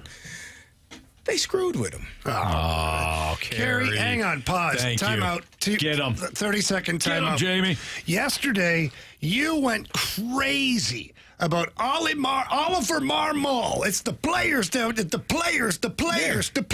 And then today you just said maybe they screwed with him. Can both I don't know. I things- went with the right. weird I don't know either. Yeah. I don't sound like that. No, you really It's don't. really weird when people try to make you sound like you don't sound like that. like but an old white guy? Yeah, I don't sound like that. So it's kind of strange. Well, Jamie, actually, here's what the numbers say. Like I don't normally talk like that. But okay, both things can be true. Both now they things. can. No, both things can be true. You can have, in one instance, things are working really well, and then you could screw something up in another. Jamie, come on.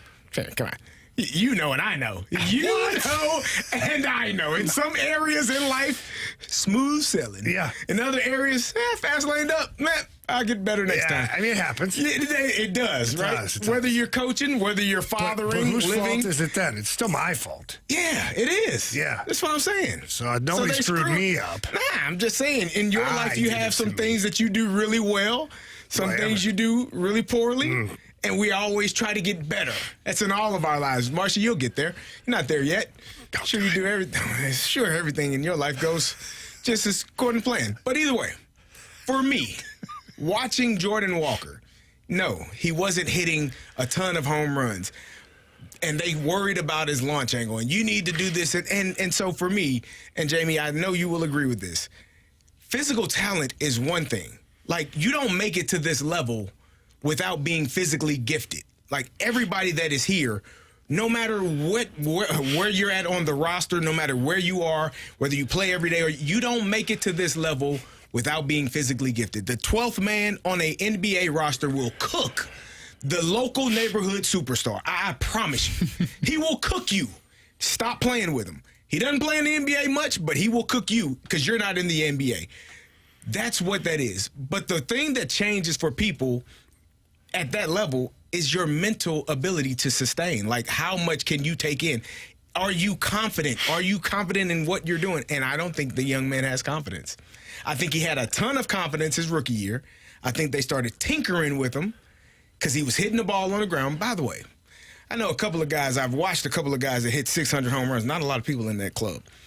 They both said launch angle is not a thing. Hit the damn ball, and it'll go. That's Albert Pujols and Alex Rodriguez. Both of them said it. Just saying. I would listen to guys that hit more home runs than most people in their lives. So, for me, they tinkered with him, And now he's struggling. He stinks. It ain't good. And it is on him to fix it. They tinkered with him. They screwed him up. Even if that is the case, or it's not good. He has to be the one to come out of it and fix it and find a way to get back to who he was his rookie year.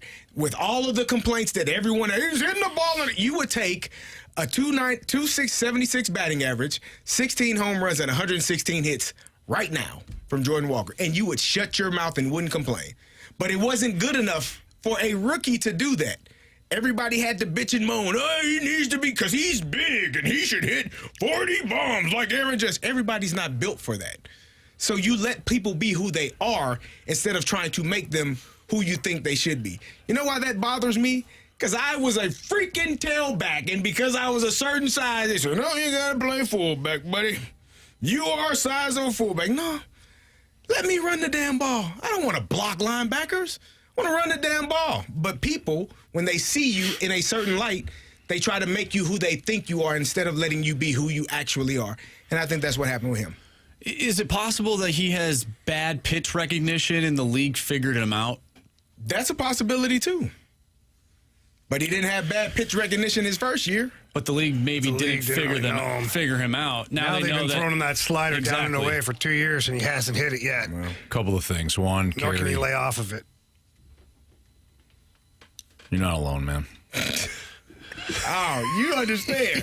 Hey, you, my brother, you think are you're a shortstop.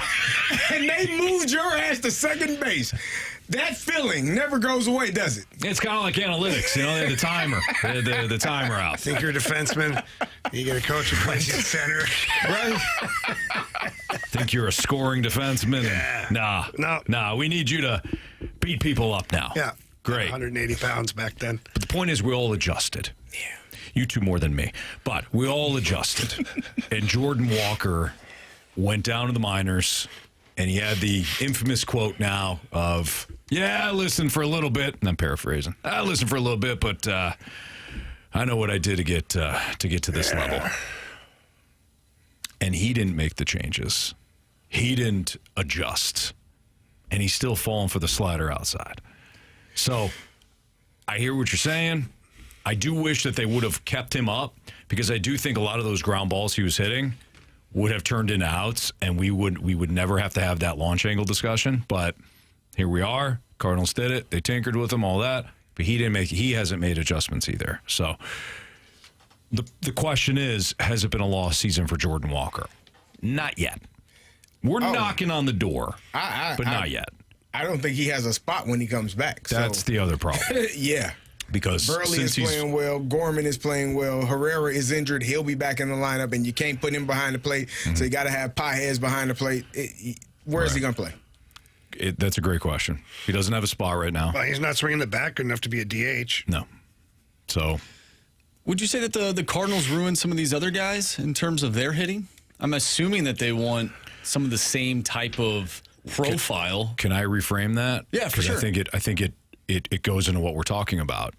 Did the Cardinals help Gorman or Burleson or Donovan? Is that the difference? Like, they helped those guys but did not help Walker? I think they helped. I think Brent Brown has helped those guys. But he didn't help Walker? Walker got screwed up last year, in my opinion. Mm-hmm. Like, his rookie year, he was fine. His second year, he got screwed up. For whatever reason, it wasn't good enough. And now, to me, it's like a golfer that you when you play golf and everybody has, you need to do this with your hips and you need to do this with your arms and you're not following your backswing, and it's like, man, it's 100,000 things. It's all in the hips. It's all in the hips. All in. Sometimes you just have to beat the ball too. His front foot is literally like ending where the third base dugout is. Hey. We can start with that. He's got good flexibility in his hips. It's just flying out constantly. Mm-hmm. That's why he can't get the low and away slider. Correct. 100%. But he still looks for it. He's going to swing at that damn ball, man. I like the high ones. Lay off the high ones.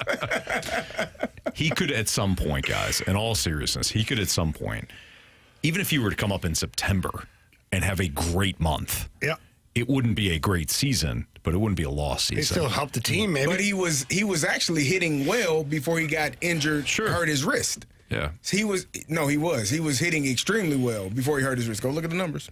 He was extremely well. well. Now he wants the numbers. He was hitting extremely well. See how Carey does this? He hurt his wrist. See how Carey does What was his WAR over that time? Who the hell cares? So ultimately, did they screw him up though? If he's hitting better before he got injured and the appendicitis. I think it's both. It's a combination. It's all of of things. it. It's him. Yeah. It's them, and that's what I said. It's not just them. He has to be the one to fix it. Yes. Whatever it is, because it is his career. It's not theirs. Right. It's on him to fix it. It's on him to make the adjustments that are required. Take the coaching, don't take the coaching, hit the damn ball, man. Whatever it is, he has to be better. Mm-hmm. So whatever works, do that. If listening to them works, do it. If it ain't working, don't. But hit the damn ball. If you hit the ball, they'll leave you the hell alone. Nobody cares. Very true. So that's it. All right. We got our Sports Six-Pack Part 1 coming up. Air Comfort Service text line is 314-399-9646. So if you got a question for us, send it there. Part 1 of the Sixer next.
101 ESPN Sports Center. I'm Andrew Marsh. It's time for a Sports Center update brought to you by Saliga Heating and Cooling. Sonny Gray on the mound tonight for the Cardinals as they take on the Washington Nationals. He'll go up against Jake Irvin. First pitch tonight is at 6:45. We just got done talking about Jordan Walker. If you have any questions about Jordan Walker or anything sports related, heck, it doesn't even have to be sports related. Text into the Air Comfort Service text line 314-399-9646. We're doing our Sports Six Pack next, so get those questions in. We'll do part one next, and then we'll follow it up with part two right here in the Fast Lane. I'm Andrew Marsh, and the Sports Center update is brought to you by Saliga Heating and Cooling, a Daikin heating and air conditioning dealer.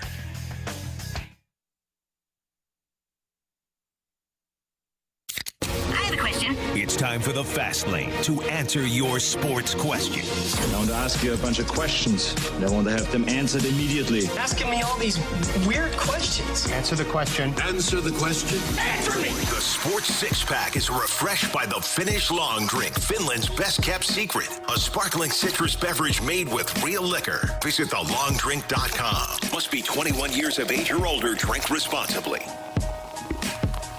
Time for the Sports Six Pack here in the Fast Lane on 101 ESPN 314-399-9646 is the Air Comfort Service text line. So you got a question, send it in. And you have it read off by Marsh, just like this one. Question number one. All right, from the 314, with the loss of Zach Bolduc, how much will the power play suffer? I don't know. Will it? Because I look at it as in... You're going to have Logan Mailloux, who's going to give you a new look from the blue line. Pius Suter's going to end up net front at some point.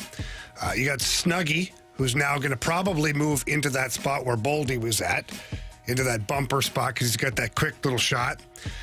I don't know if it does suffer.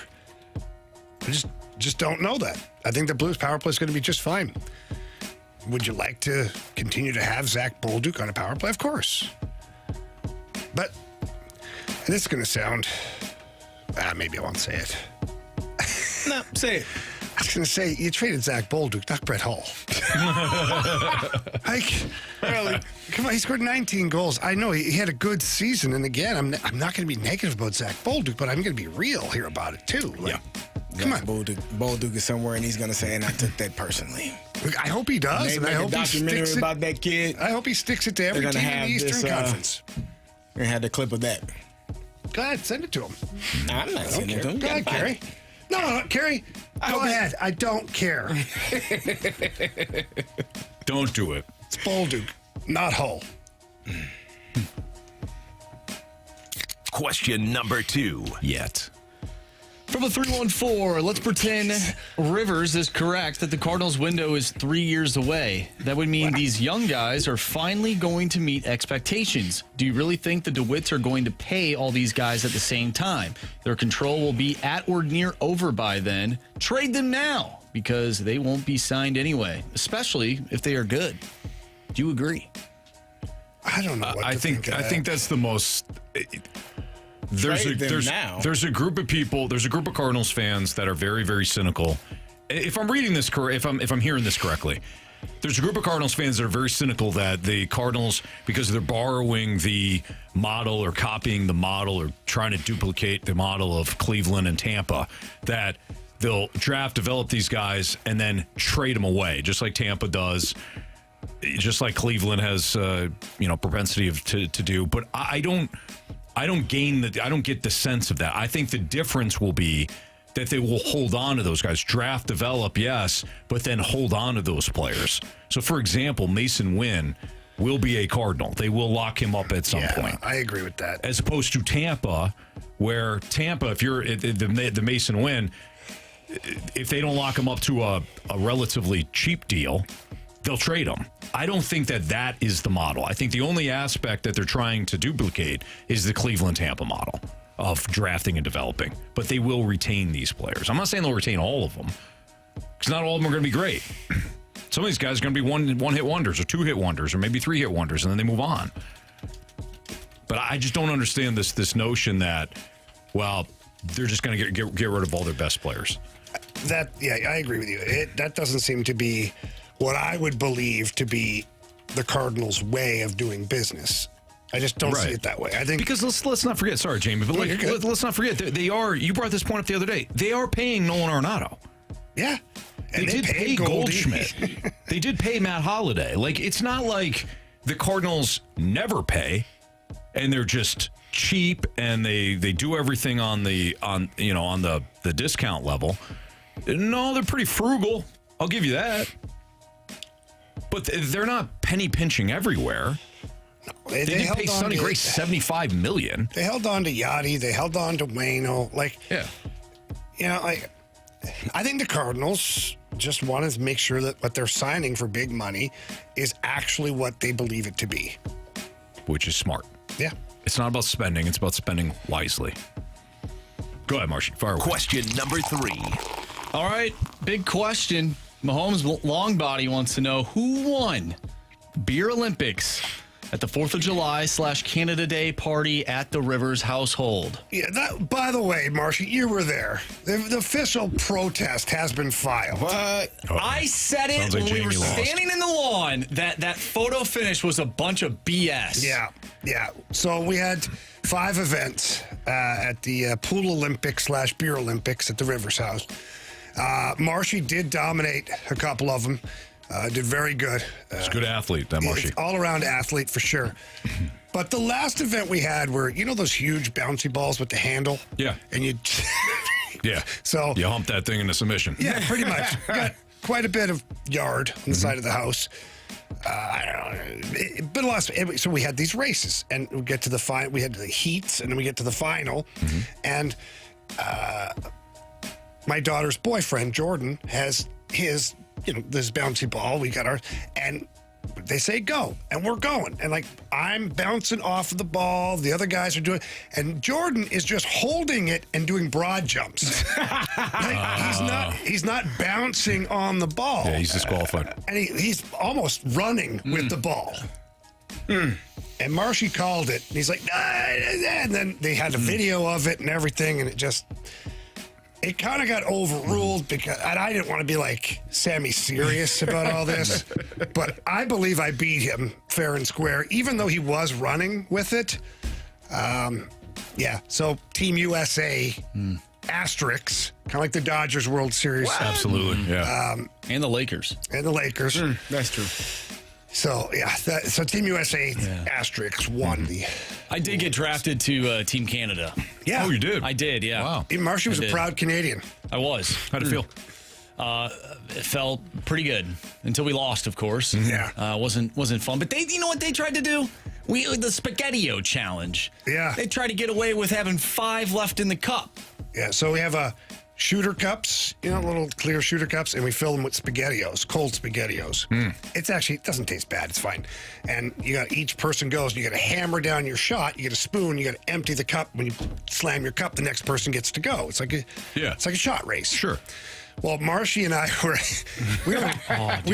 Marshy and I were double dipping. He was triple dipping, I hadn't eaten up to that point. I didn't know about the sponge dinner. I thought that was earlier in the day, so I just, we'll be fine. We'll eat here, in 30 minutes or so, about 3 hours. So I was hammering down these cold SpaghettiOs. Yeah. Because it's no rule. It's just your team. So not everybody has to do it. Yeah. But it's an advantage or a disadvantage if you use one or several people, whatever it is. So we're hammering away, and it's down to Marshy and this one other guy, and he goes quick, puts his cup down right at the same time as Marshy. Maybe just a hair ahead of him. And they're like, they're all celebrating them. And I'm like, no, whoa. Marshy's still got SpaghettiOs all over his face. I'm like, yeah, sure. Whoa. We take the cups. And their cup had 5 or 6 SpaghettiOs still in it. And Marshy's was spotless. Bone dry. So I was like, no. We had a call on the field has been overturned. Nice. Team Canada wins the event. Okay. Good. Yeah. By the way, Marshy, after that stupid bouncy ball race, guy did 2 in a row. Did our heat and then turnaround race. And it had to have been 40 total, 40-ish broad jumps in a row is what you're doing. I haven't done plyometrics in 15 years. The next day, I got up. My groins were sore. All the little muscles that I don't use on a daily basis, even though I'm working out and stuff. Yeah. I was walking down the stairs slowly. Ashley's like, "What's going on?" I'm like, I haven't done. Those were plyometrics, basically, what we were doing. I haven't done that in 15 years. Yeah, I didn't even do those either. I wasn't even a part of the that event. Marshy got bounced by the kids. I did. I wasn't going to be that guy. Yeah. Marshy grabbed one kid. Is a kid. Marshy did grab one of the kids by the arm and tried to intimidate him. No, I didn't. Don't be saying that. What'd you say to him? You don't want to know. It's my place Can't say it on there. We fixed it. Good. So Anthony Stalter just called me and told me to give up your spot. Said, so go I home. can play. He said, go home quick, your dog's Who the hell was that? All right, part 2 of the Sports Six Pack is next. So keep those questions coming into the Air Comfort Service text line, 314-399-9646. And part 2 of the Six Pack is next.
It's time for the Fast Lane to answer your sports questions. I want to ask you a bunch of questions. I want to have them answered immediately. Asking me all these weird questions. Answer the question. Answer the question. Answer me! The Sports Six-Pack is refreshed by the Finnish Long Drink, Finland's best-kept secret. A sparkling citrus beverage made with real liquor. Visit thelongdrink.com. Must be 21 years of age or older. Drink responsibly. Fastlane on 101 ESPN Part 2. The Sports Six-Pack is right now. 314-399-9646. Go ahead, Marsh. Take it away. Question 4, please. Question number 4. All right, first one. Well, I guess it's the fourth one, but Tim's offshore bookie wants to know: Could the Blues be setting themselves up to make a big splash in next year's huge free agent class? They could be.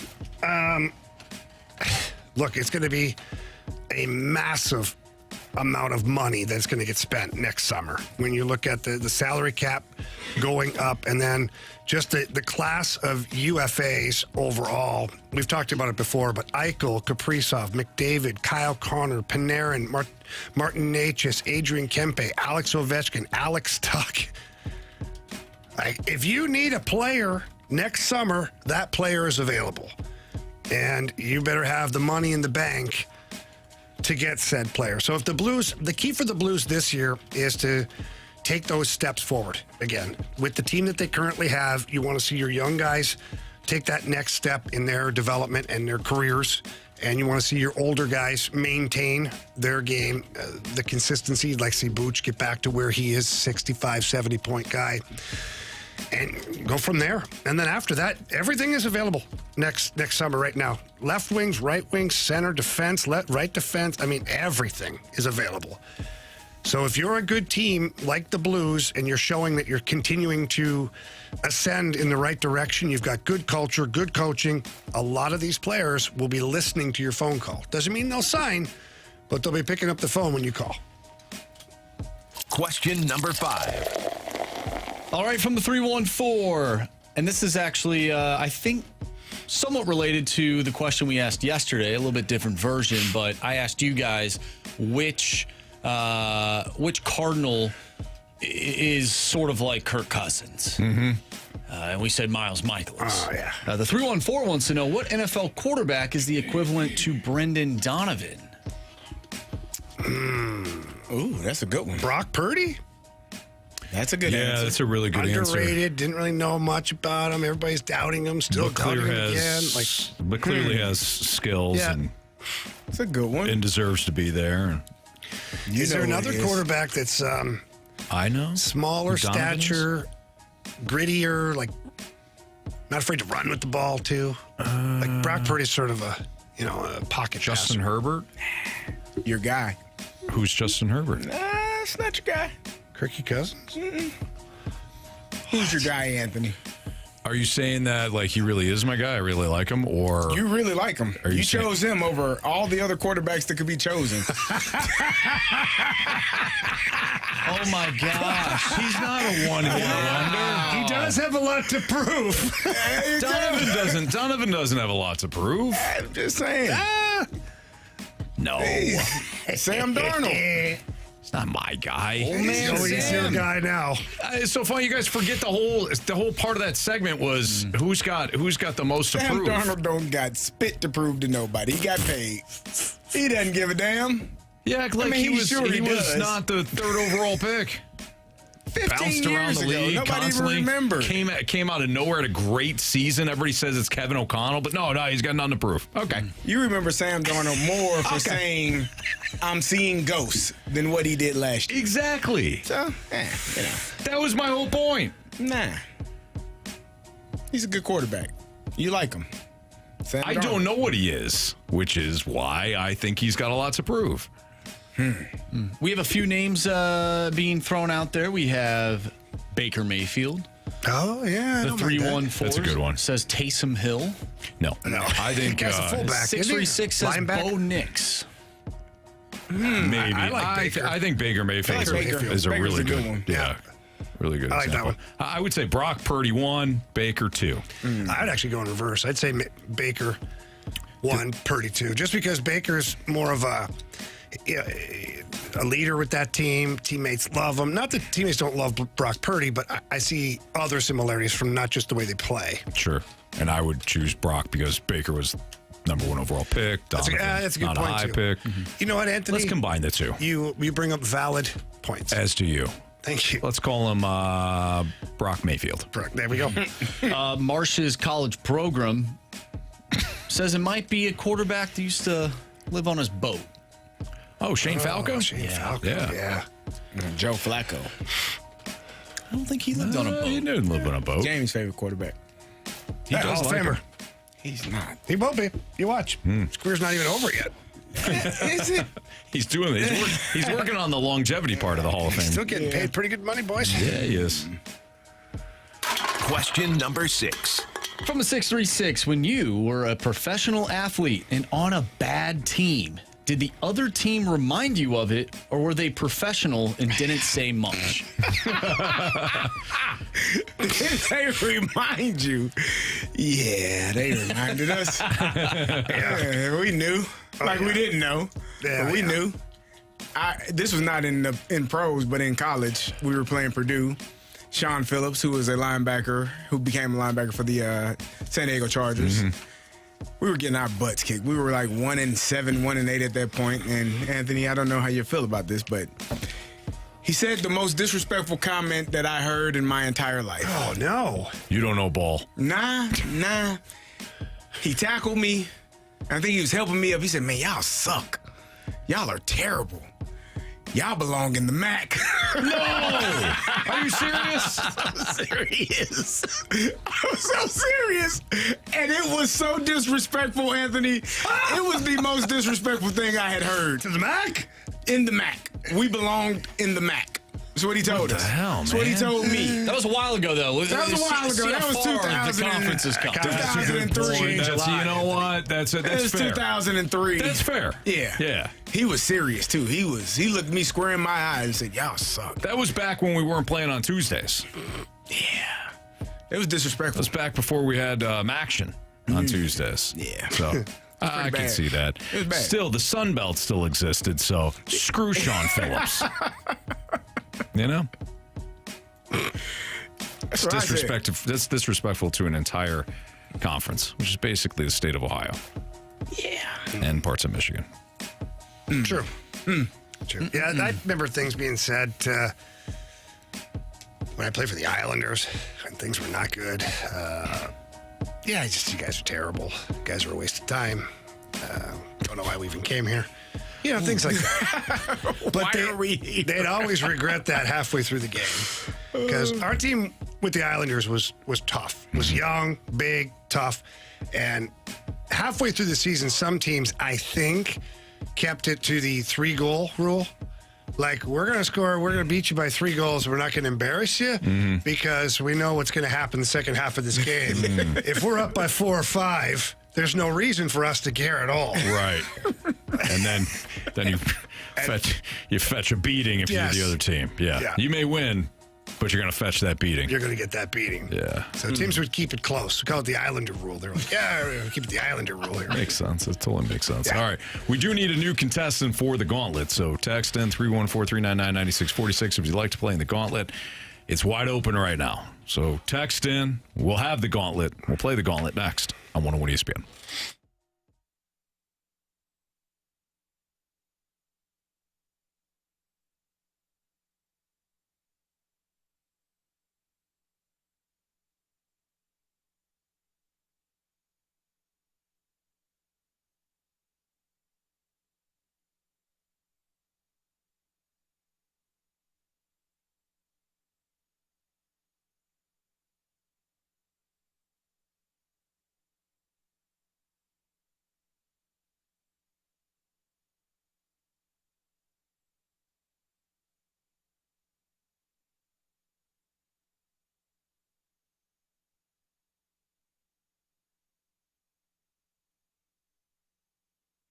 Circus Sports got a lot going on. Not only do they have a new app that they launched here in Illinois, they've got great contests going on. From now until September 6th is a registration for those contests, and that is the Circa Million, Circa Survivor, and the Circa Grandissimo. For Circa Million and Circa Survivor, there's a guaranteed $21 million prize purse available. There's no rake, so that means that if the entries go above the guarantee, all that extra money goes right back into the prize pool. All you have to do to get involved in these great contests is head out to Las Vegas. Not really that much of a punishment. Get over to the Circa Sportsbook in Nevada. Register there in person. You've got until September 6th, again, to do that. Then just go to their website or an app store and download the Circa Sports Illinois app, and you can manage all your contest picks from the palm of your hand. And also check out all of the action on the sportsbook available through the app. They've got great lines on their futures bets, tight money line splits, and again, they always have the best odds of any app that's out there. So please download the app, bet like a pro with your Circa Sports Illinois app today, and don't miss out on any of the excitement. If you or someone you know may have a gambling problem, call 1-800-GAMBLER or text ILGAMB to 833-234.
Warriors. 4 categories, 1 challenger. Can you survive the Gauntlet? Brought to you by Blue Note Roofing. Roofing, siding, and gutters. Visit BlueNoteRoofingSTL.com for a free inspection. 401, your time check is brought to you by Clarkson Jewelers, an officially licensed Rolex jeweler. With Andrew Marsh, Carey Davis, and Jamie Rivers, I'm Anthony Stalter. And we have Kevin. What's up, Kevin? Hey, what's up, guys? Not much. Hope you're being safe out there. If you're driving around, pull over. It is pouring, man. Woo. Yeah, I pulled over, and I'm not driving this. Good man. Good way to be smart. All right, Kevin. Would you like Marsh, Carey, Jamie, or me in the first round of the Gauntlet? So I got a little bone to pick with Carey, so I'm going to take him. All right. Carey Davis. Now, look, Kevin. Yeah, now what's the bone? Yeah, what's the bone for I got to know the source of this. So my wife was asking me, it's like, hey, what does Carey look like? I'm like, I really don't know. So we fired up the totally free 101 ESPN app. Oh, I know where this is going. And she goes, and she said, oh, that's Carey. Wow, she's only human. Yeah, okay, whatever, that's Carey. So now Carey's got the biggest, new fan in the world, and I kind of hope he steps on a Lego. So I understand. Now someone nice about it. Good luck, Kevin. You too, buddy. All Well, like Jamie said, she's only human. Yeah, I mean, So, All right, but Kevin, we understand you got to do what you got to do. You got to take him down. Yeah. All Teach right. him a lesson, man. So, Kevin, go ahead and try. Go ahead, tell Marsh to spin that wheel. Yeah, spin it, Marsh. What are we hoping for, Kevin? Honestly, anything but football against Carey. I kind of like random just because it's so, random and fun. So I kind of want that, but we'll see. Well, Oh, boy. Jeez. This wheel is ruthless. It's one of the worst. You got football, Kevin. I'm so sorry. I'm okay with football. All right. We'll see. I mean, seriously. All right, you're going to get 4 football-related questions. All of them are worth 2 points unless you ask for the options. If you ask for the options, those questions become worth 1 point. Are you ready? I am ready to roll. Question 1. Which team won the UFL championship this past season? Which team won the UFL championship this past season? That was, oh no. Do you need the city or? Team name is fine. I think it was DC, wasn't it? We're asking Washington, you. DC. We're asking you the questions, Kevin. It's going to be an option. I don't know if it's right, but I'm going to just go ahead with DC. Final answer? Final answer. All right, question 2. Which receiver recorded the most receiving yards in the most recent Super Bowl? This player had 8 receptions for 157 yards and 2 touchdowns in the game. Oh, that has got to be... Oh, my gosh, the guy on my fantasy team. Oh, no, I don't want to use the options. For time's sake, I'll take the option. All right. Was it A.J. Brown, Xavier Worthy, or Devontae Smith? I was pretty sure it was A.J. Brown, but I'm going to go with him. Final answer. question number 3. Aaron Rodgers is best known for wearing number 12 in Green Bay. What number did he wear with the Jets and will continue to wear with the Steelers? Oh, no. Carey's going to know this. I have no idea. I mean, he had such a long career with the Jets. It's kind of hard to...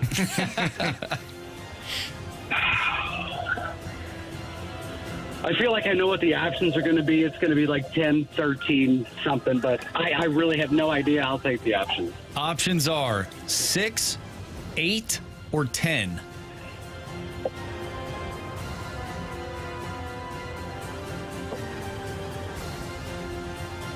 I kind of feel like... I honestly don't know. You said 6, 8, or 10? We're going to shoot at right down the middle, 8. Final answer. All right, Kevin, final question. Who is the all-time leader in receiving yards for the Green Bay Packers?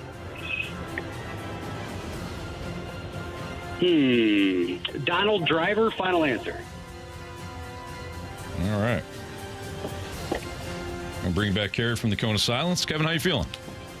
Not great. It's probably, I don't know. I may have gotten like 1 point or I may have gotten 6. I really don't know. Okay. All right. It's a lot easier when I'm listening and not talking to guys. Yeah, I've never lost, when I'm just by myself. Of course. Absolutely. Of course. All right. Carey's got the earbuds back in. Carey, how was the Cone of Silence? That was cool. T-Bone, Mike Ryder. Talking about a little baseball and seeing if the Cards going to get a game in tonight. How many doubleheaders they've already had thus far this season. How many? I don't know. 5, I think. Okay. We didn't have an exact number. All right. Carey. Yeah. Your category is football. Oh, okay. I like foosball. Pack your lunch, buddy. All right. Question 1. Which team won the UFL championship this past season? Oh, my God. The, not DC, not Memphis. Oh, my God. What team is Vaughn? The GM of. Give me a second. DC, Memphis, no. Is it DC? No. Arlington? No. Is it DC? I need the options. Damn it. The Birmingham Stallions, the Michigan Panthers, or the DC Defenders. DC Defenders, final answer. Question 2, Carey. Which receiver recorded the most receiving yards in the most recent Super Bowl? This player had 8 receptions for 157 yards and 2 touchdowns in that game. Last year's Super Bowl? Eagles? The most recent. I hate these questions. It's the most recent. The one that just happened, Carey. Got to be Devontae Smith. He caught like a 80-yard bomb, 70-yard bomb. I don't think it was AJ. Anybody on the... Ooh. Anybody on the Chiefs? Wasn't Travis. Wasn't Hollywood. I hate this. So I feel like it was a Chief. Wasn't McCole Hardman. I don't even know if he played. He's unseen. Was he there? That was last year, 2 years ago. You know what? Give me Devontae Smith. Final answer. Question number 3. Aaron Rodgers is best known for wearing number 12 in Green Bay. What number did he wear with the Jets and will continue to wear with the Steelers? Number 8. Final answer. Final question, Carey. Who is the all-time leader in receiving yards for the Green Bay Packers? Oh, Jordy Nelson, Devontae Smith. Sterling Sharp didn't play long enough. I guess the best answer would have to be Devontae. You said Green Bay Packers, correct? Who is the all-time leader in receiving yards for the Green Bay Packers? Devontae Adams. Final answer. All right. Let's go over this. Kevin, who's in a bit of a revenge spot. Well, not really revenge. Well, it's more of a... He feels wronged. He feels wronged, yeah. All right. Which team won the UFL championship this past season? I hate that I took the option. CD said DC. Kevin said DC. Correct answer is... DC Defenders. But Kevin did not need the options. Kevin is now up 2-1. Yeah. It slipped my mind. Bro. I couldn't. I'm not DC. Carey was in St. Louis. Were you not watching? Nah. I know the GM, too, which makes it even worse. We were teammates. Which receiver recorded the most receiving yards in the most recent Super Bowl? This player had 8 receptions for 157 yards and 2 touchdowns in the game. Carey, without the option, said Devontae Smith. Kevin, with the option, said A.J. Brown. Correct answer is... Carey, you named the entire wide receiver group for the Chiefs except for Xavier Worthy. Damn it, I knew it was a Chief. Xavier Worthy is the correct answer. Kevin's still up 2-1. Aaron Rodgers is best known for wearing 12 in Green Bay. What number did he wear with the Jets and will continue to wear with the Steelers? Carey said 8. Kevin said 8. Correct answer is... Lucky number 8. But Carey didn't need the options. We're all tied up. I don't like this. 3-3 between Kevin and Carey. Comes down to this. Who is the all-time leader in receiving yards for the Green Bay Packers? I should take the options. Carey went with Devontae Adams without the options. Kevin also did not take the options, but he said Donald Driver. Oh, that's a good one. If it's Devontae Adams, Carey wins. If it's Donald Driver, Kevin wins. If it's anybody else that has ever caught a pass for the Green Bay Packers, then we got to walk off. Kevin. Oh, boy. You have chosen wisely. Oh. Congratulations. It was Donald Driver. Kevin What are the 5. numbers? Carey 3. Yeah. Kevin wins. And now he can look at his wife and he's like, "You like that? You like that?" Good job, Kevin. Thank you, buddy. Thank you. She's not off for another 17 minutes, so she's not even going to believe that That's awesome. Well, she Will should. it be upsetting if she's upset that you beat Carey? No, that'd be tough. You gotta tell us her response tomorrow when you come back. You're like, damn it, honey. She just got promoted, and so her last job should be off by now. But she just started on the 1st of the month, and now she's not off till 4:30. Well, congratulations. Congratulations to her. Absolutely. Congrats to her as well. All right, Kevin. Great job. You'll be back tomorrow, man. That sounds awesome. You guys rock, man. I appreciate everything you guys do. Oh, appreciate you, man. Thanks very much. Thanks for listening. We'll call you back tomorrow. Absolutely. Thank you, gentlemen. All right, take care. There was a genuine excitement for Kevin. There there. was. He was genuinely excited. He felt wronged. He did. Yeah. Carey, all you did is look handsome. It's not your fault. Certainly not your fault. No. It's kind of like Jordan Walker. It's not his fault that he's struggling right now. No, it's just you the know? coach's fault. It's coach's fault. I didn't say that. Carey, I'm not going to lie. I thought you were going to get 8 points. I thought I should. I thought you would've had if it. I would have answered the first one correct, without the options, I still would have There's lost 5-4. no way I'm getting the Super Bowl question. I couldn't. No way. Really? I knew something in my brain. I just didn't name Xavier Worthy. I was like, it's a Chief. I should have took the option. He had those two. There was that one Hail Mary towards the end of the game. Yeah, that's the Mahomes thing. had. Like Devontae Smith went off in that. I mean, they all went off, but that one, I thought that was tougher. That's a tough question. Because if you're not watching at the end of the game there, you don't Yeah. see the 2 long passes that Worthy catches. Because the Chiefs did nothing in the first half. No. Hell, they didn't do anything for the first 3 quarters. Good game. Right, I'm not even mad about that one. Well, Carey, we still got to send you the penalty That's box, fine. whether you're pissed or not. I'm not mad. I'm not mad about that. Normally, I would be hot. He played a great game. Played a better game than me. Well done. Better man than me today. No, not a better man. But he's going to go home feeling like he is. Yeah, that's true. Yep. And he may need that. Yeah. Good for him. Yeah. Sorry. We're all proud of you today, Kevin. Good job, And Kevin. we hope your wife is too. All right. It's Fastlane on 101 ESPN. Marsh says what's trending next.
topics in the sports world? What in the wide world of sports is going on here? It's time to find out with What's Trending? Brought to you by Elite Comfort Experts. Heating and cooling with no gimmicks, just guarantees. EliteComfortExperts.com.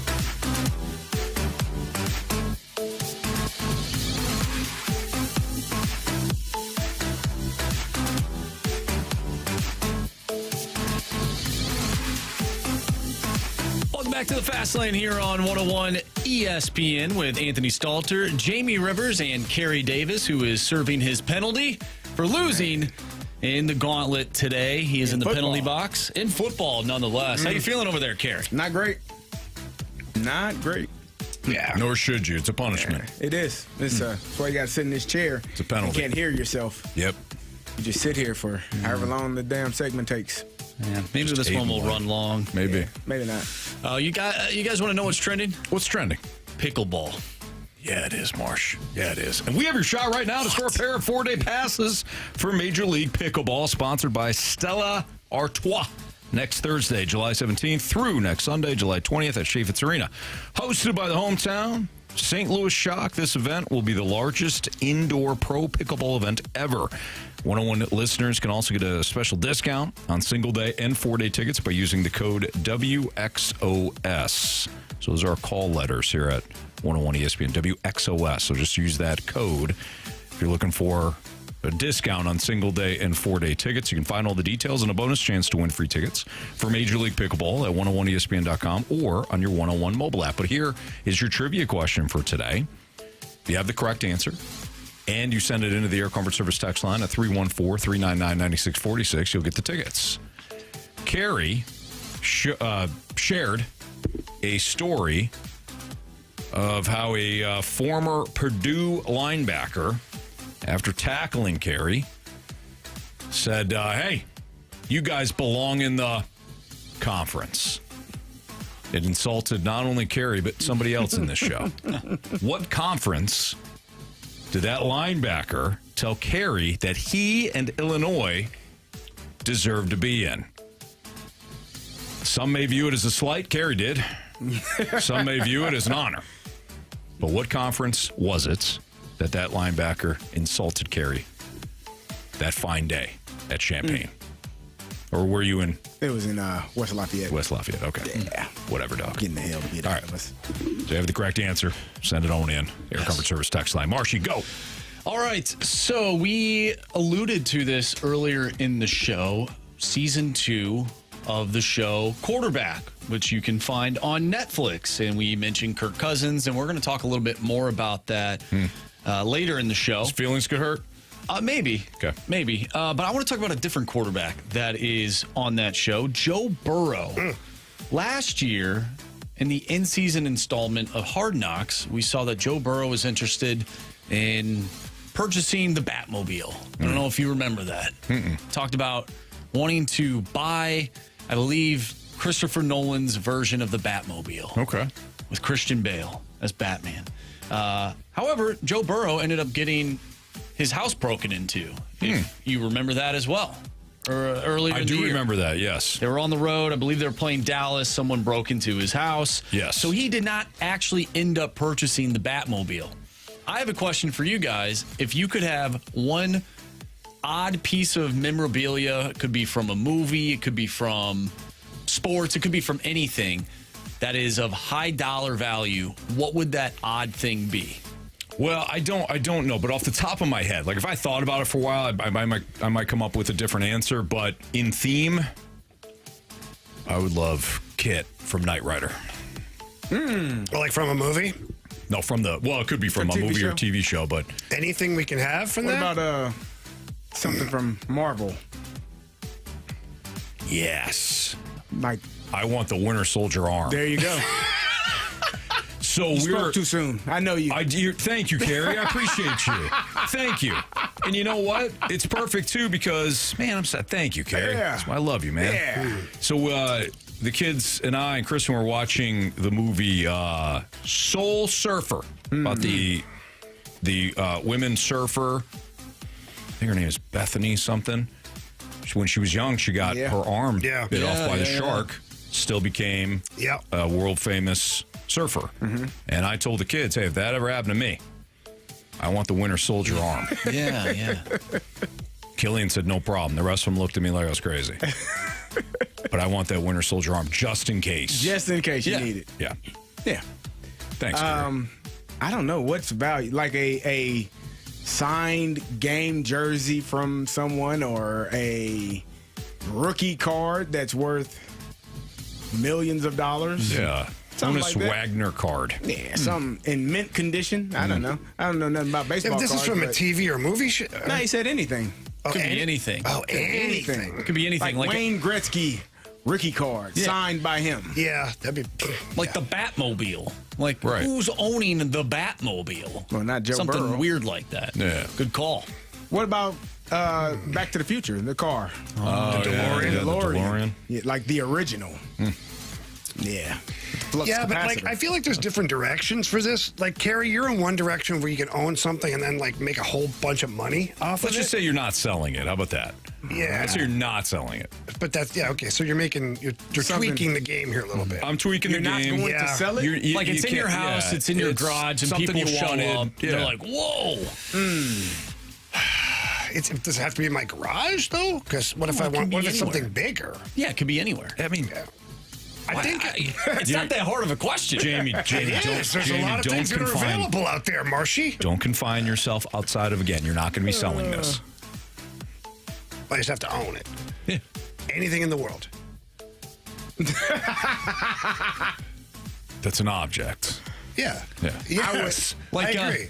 Splashback Deuce There's certain things says you can own, other things you can't. Correct. Splashback Deuce in the Snake Pit says that he would like to own the forklift robot suit from Aliens or Avatar. And that's something odd. What the hell are you going to do with that in your house? Like, I for don't- me, it would be, if I'm not selling it, I would probably want, like, some signed boxing gloves from Muhammad Ali. Like, just something that I could have. Everybody's going right now. Something memorable in your home that's a cool story. Did that make it better? But he said, what did He you wants to put the I damn want the Winter Soldier arm. No, what did you say first? The Knight Then Rider. he wanted Kit. from Knight Rider. He wants to drive it. Yeah. Okay. It's an awesome car. Dun, dun, dun, dun, dun, dun, dun, dun. And it come summon, doesn't it Dun, come dun, to you? dun, dun, dun. It's great, yeah. I'm done with work, Kit. Come pick you up? Come pick me up. Yeah. Yeah. They have cars that do that now. Okay, Carey. I mean, you know. Again, I want the arm then. And I want it made out of vibranium. What'd you do with the arm? Anything I wanted. You gonna slip that thing on somehow, some way. Yes. Trust me. They'll find a way. Yes. Mm-hmm. They'll find a way to slip it on. What? Honestly, first person that ticked me off, who knows? Remember, you only get one slap a year, Anthony. That'd be a hell of a slap. That'd be a hell of a slap. Slap him, you sleep. Man. Oh, man. I don't know. I want some kind of spaceship or something, but it doesn't fit my garage. He is stuck on The best, let me tell you what the best part of this is. Jamie not giving us an answer because he's so conflicted, tormented by the dimensions and It has to fit in the garage in his brain. Yeah. You And guys if have it said that. I was like, well, what can it be? It's got to be around the house or the garage. I'm like, well, the Millennium if- Falcon is not going to fit. Put it in the backyard.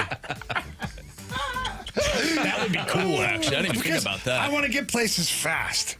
And I just want to get my spaceship and go to work. Go home. Get the spaceship. Where are you going to park that at? The roof.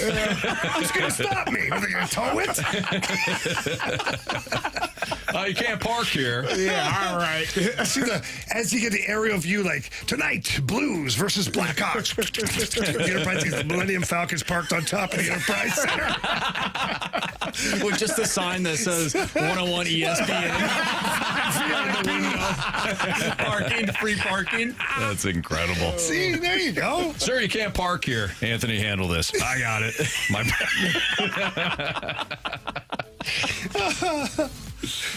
Hilarious. All right. Marsh, did you say yours? I apologize. No, I haven't. I'd probably, man, that's tough to follow up. That is tough. The Millennium Falcon. I would go with the original Tobey Maguire Spider-Man suit. I just have it in my house, just in case I wanted to put it on. Wear that? Sure. Where would you wear it? Anthony, let me tell you. There's several parties you can wear that too. Oh, my gosh. You'd be popular, Marsh. You'd be real popular. Well, they wouldn't know it was me, though. That's true. It's the best part. Got a secret identity. It's like being a mascot for a day. I think we covered the gamut here. Yeah. We did pretty well. All right, that was what's trending. Do teams need to inform their players or their star players when they decide to draft, sign, or trade for a player that impacts the team? Some guys, I would say yes. It's a nice, hey. Others, I'd tell them to go fast lane themselves. I'll tell you which ones fall in which categories next on 101 ESPN.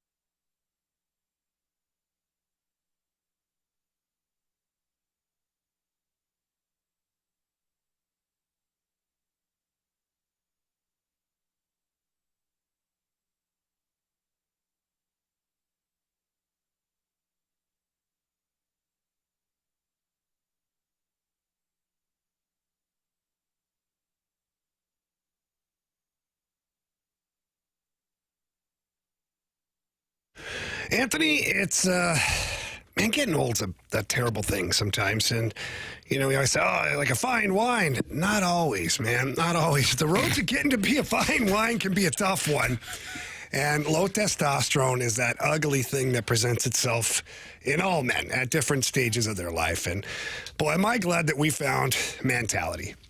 Feeling tired, irritable, overweight, libido, all that stuff is just not the same. Go into mentality. They're board-certified physicians do an incredible job. They sit down with you. They ask you all the right questions so that they get the right answers that they need to help you the most. And then the best part is science doesn't lie. They take your blood, they do the full blood panel, and that gives them the answers that they need to create your personal program. Well, you and I have had our program now for over a year, and we can tell you the results are outstanding. It's safe. Most insurances cover mentality. Yeah. They focus on free testosterone levels. They do an outstanding job, but you want to hear about the results. You get that drive back, you burn the belly fat, you build strength, boost your mood. Like, one thing to go in the gym and you're like, man, this okay. The weight's moving a little easier than it did just a year ago. But your mood stabilizes. You feel great, you look great, and you're back to feeling young again. So tell them that Jamie and Anthony sent you down there when you do go to Mentality. 2 locations, one in South County, one in Chesterfield. You also visit mentalityhealth.com/radio right now. Book your appointment. It's a great deal. Let me tell you, it's a great deal to feel like you're younger again. Just ask Jamie and I. But again, tell them at Mentality, you're going to love the results as well.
101 ESPN Sports Center. I'm Andrew Marsh. It's time for a Sports Center update driven by Johnny Londoff Chevrolet and Johnny Londoff Autoplex. The Cardinals back in action tonight, taking on the Washington Nationals. We'll see if the Cardinals can get back in the win column after dropping 2 of 3 against the Cubs. First pitch scheduled for 6:45. If you missed anything from today's show, make sure you go to 101ESPN.com or check out the free Dobbs Tire and Auto Center's 101 ESPN mobile app. Just head to the podcast page. You'll find all of our shows there. And it's all brought to you by the Schaefer Door Company. I'm Andrew Marsh, and the Sports Center update is driven by Johnny Londoff Chevrolet and Johnny Londoff Autoplex. See them at londoff.com. Chevy, together we drive. Are you kidding me?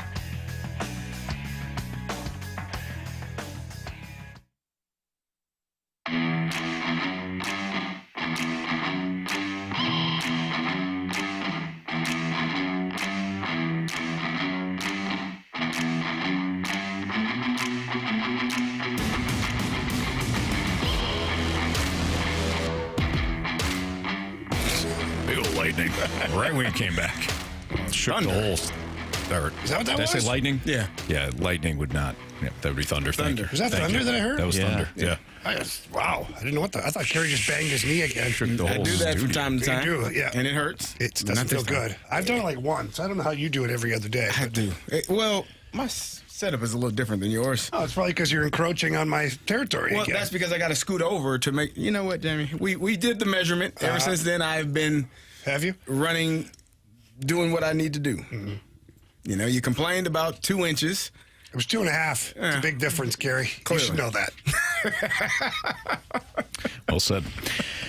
Do teams need to inform their star players when they decide to draft, sign, or trade for a player that impacts them as individuals? Carey, what had you thinking about this? Well, and maybe I use star a little loosely in this context, but I was reading an article where, your favorite quarterback, well, your favorite team's backup quarterback now, Kirky Cousins. Kirk mentioned how he felt misled by the Atlanta Falcons when he signed there, not knowing that they were indeed going to draft a quarterback in the first round. Sure. So it brought to my attention, it made me think that when a star player is on a team and a team is building around them, drafting, signing, trading for players, whatever the case may be, do you feel like it's important for the front office to keep that player in the loop as to what's going on as it pertains to the team? Or in this situation, we're going to draft your replacement. Do you think that that's on the front office to have those conversations with their star players? I think to me, it's all about timing.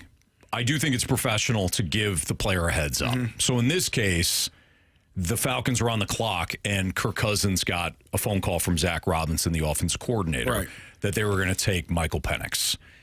He was caught off guard. He's upset. He cried about it. Yeah, he did. He didn't say he cried. A little bit. I think there were tears. There was a lot of tears. He didn't cry. He was really upset about it. Really upset. Do you know that he I don't know that he didn't, but I don't know that he did either. Let's just assume he cried. Yeah. Well, but he cried. Is that fair?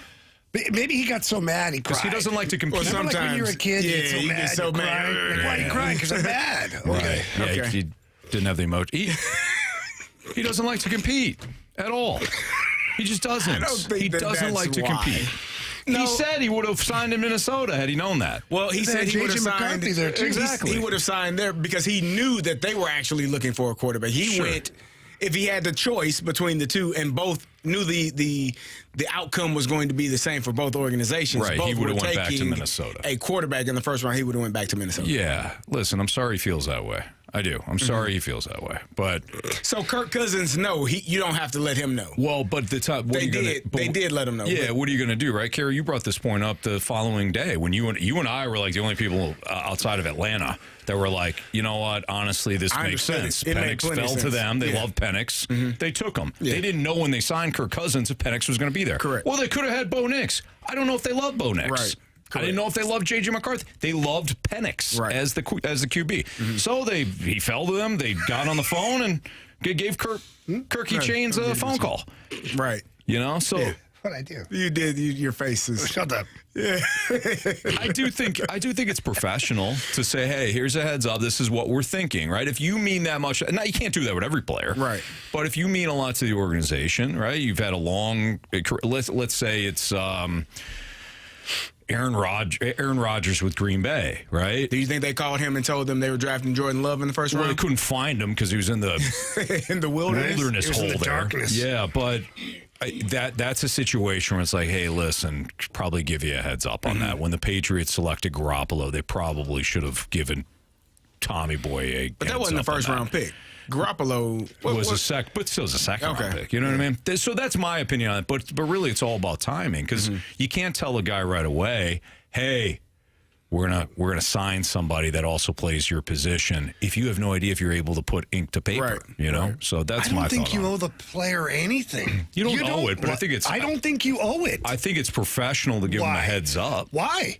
Because you want good relationships. You want communication. You don't want friction in your clubhouse or locker room. Part of the culture. Oh no, friction. Hey, we're honest with you. Oh no, not competition, but friction. Like you don't want a bad relationship with your star player. If you don't like the guy nipping at your heels, be better than him. I don't think it's that. What is it then? I think the issue becomes is if you are with Tom Brady is a perfect example with Jimmy Garoppolo. You don't let him know. You draft this quarterback, and he's clearly better than the quarterback. So now there is friction. The person that you drafted to replace him ain't going to replace him, and now you got to go back and say, hey, Tommy, hey, how you doing, man? You good? No, we're not good because there was no communication there. So for me, I think that I think this is craziness. No. I think it's craziness. Tom, your boy Tom got upset.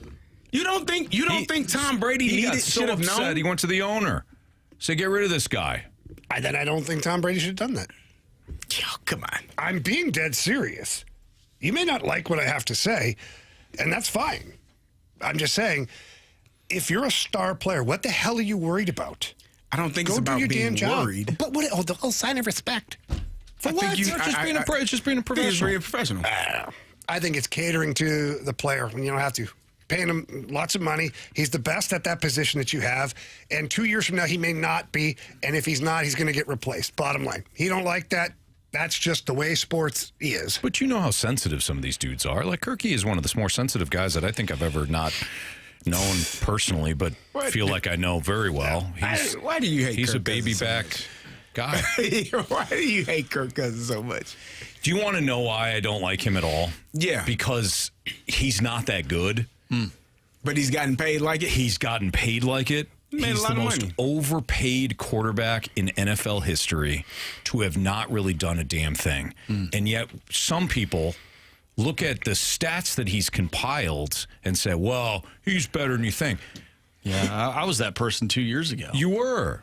Well, he was better than what we thought at the time. Then he got injured, Anthony. He was probably going to be the MVP.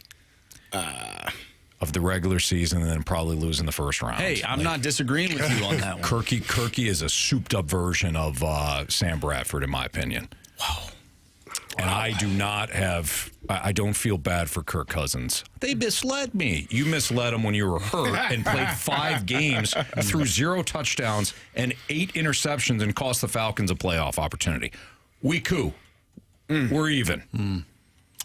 Sit on the bench. We get a text from 618. You tell him pre-draft 100% he leaks it, and then you don't get Penix. No, you don't. You can't tell perfect. him. No, that's exactly. You can't tell him who you're planning on drafting. That's what they're saying. Yeah, you can't tell him who you're planning on drafting. But then what does it matter then?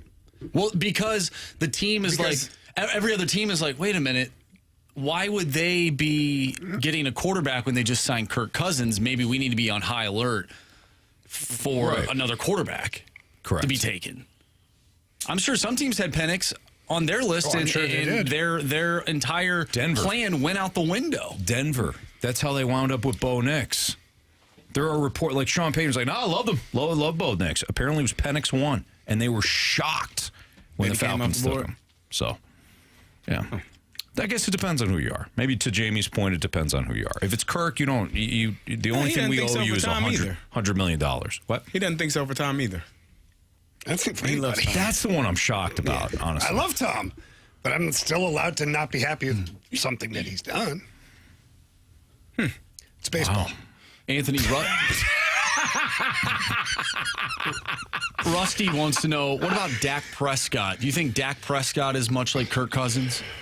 I think that. Oh, you mean from like so moving beyond this conversation overpaid, and not done enough? Yeah, I think he falls in that same window. Absolutely. Yeah, I think Dak and Kirk fall in that window of like, hey, you're paid to do a lot, and you don't do enough. You don't do enough at all, and then you think that. And I will give Kirk. Let me be fair here. He did say that this league, you're not entitled to anything. You have to work for it. So I get it, but yeah.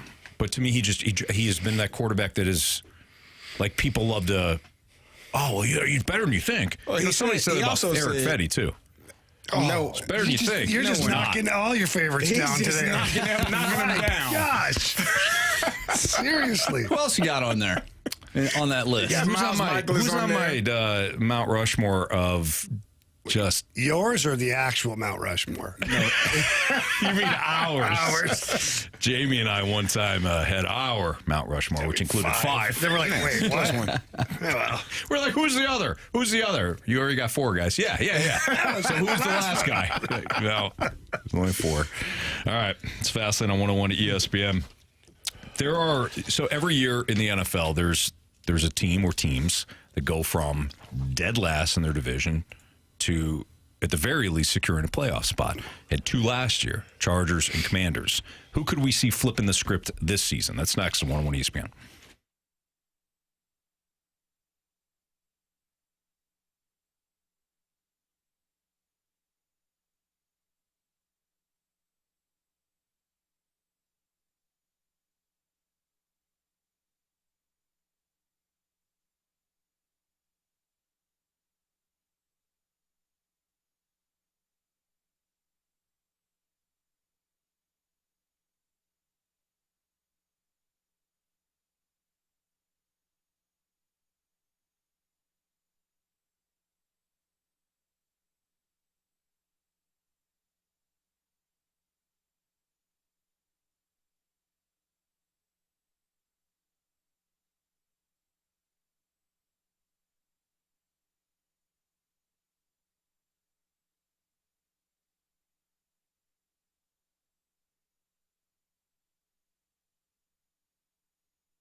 It's Fast on 101 ESPN. So last year, the LA Chargers and the Washington Commanders in their respective conferences and their respective divisions went from dead last the previous season to, at the very least, making the playoffs.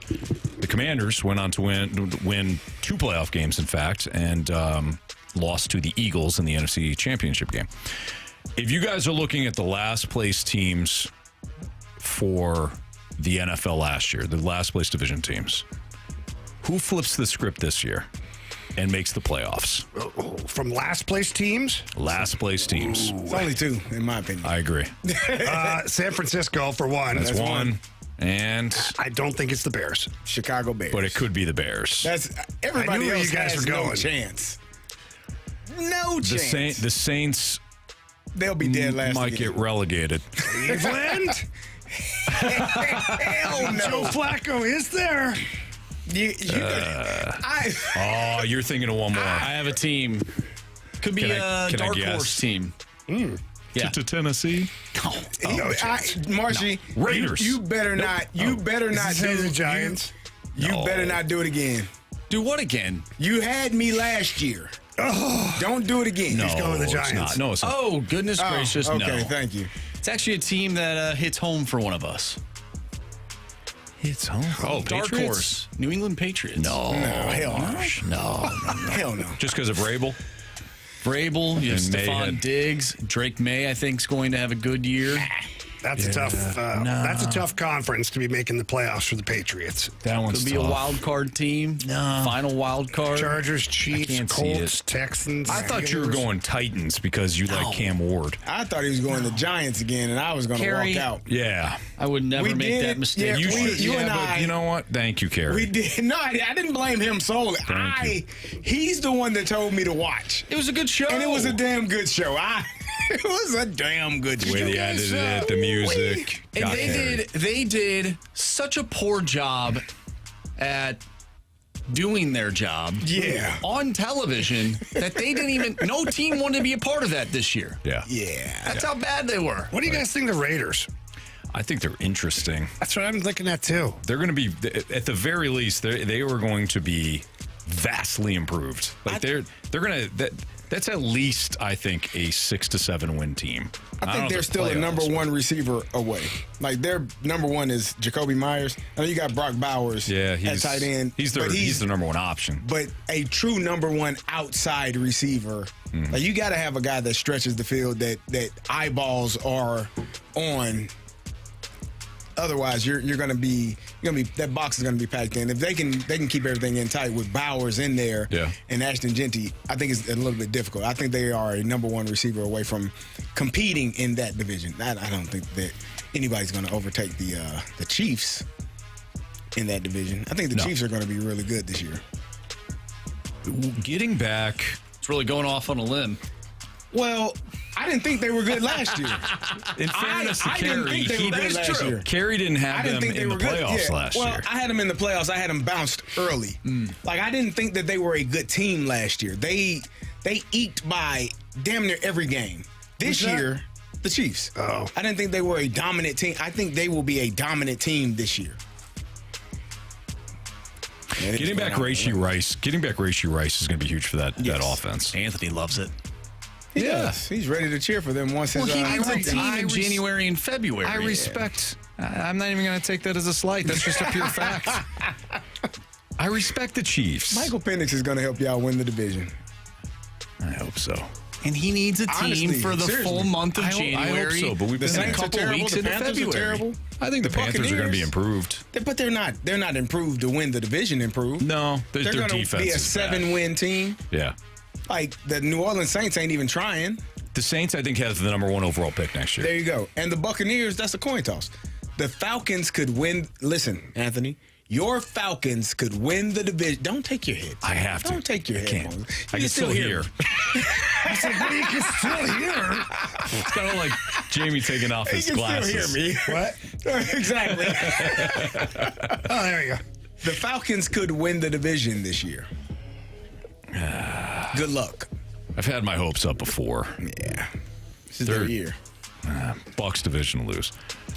All right, so the 49ers, I think, are the team that could go from first to last, but that's not going to be a cakewalk. Like Seattle's going to be competitive. What do you guys think of Arizona this year? I don't think much of them. I think Arizona. You don't like Kyler. You have never liked Kyler Murray. For me, only me could never build my franchise around Kyler Murray. I just think he's too much of a wild card.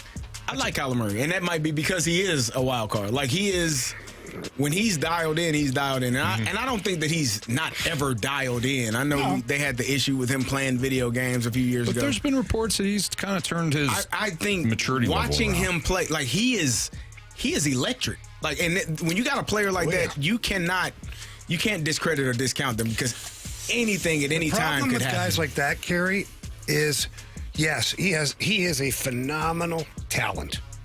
I'm not taking anything away from his physical abilities.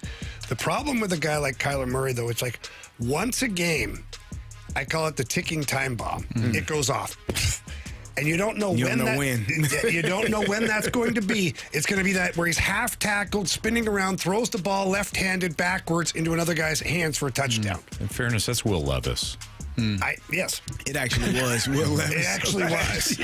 But that's what I'm talking about.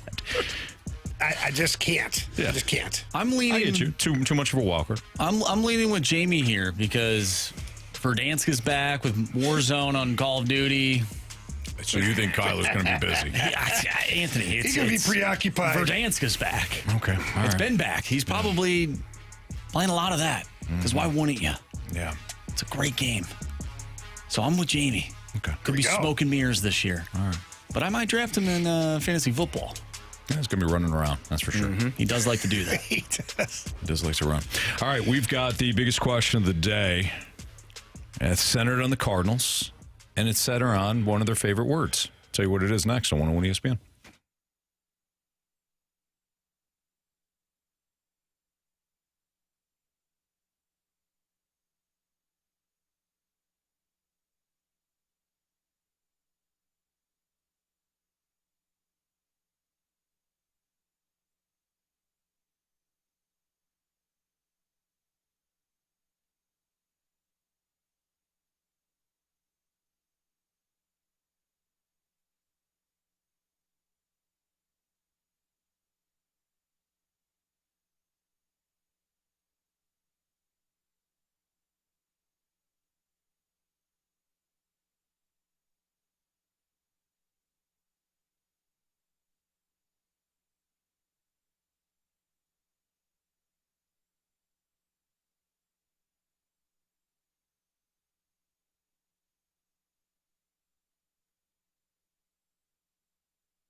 biggest question of the day, brought to you by Mentality. Our patients experience a 30% increase in testosterone levels. Reclaim your health at mentalityhealth.com/radio.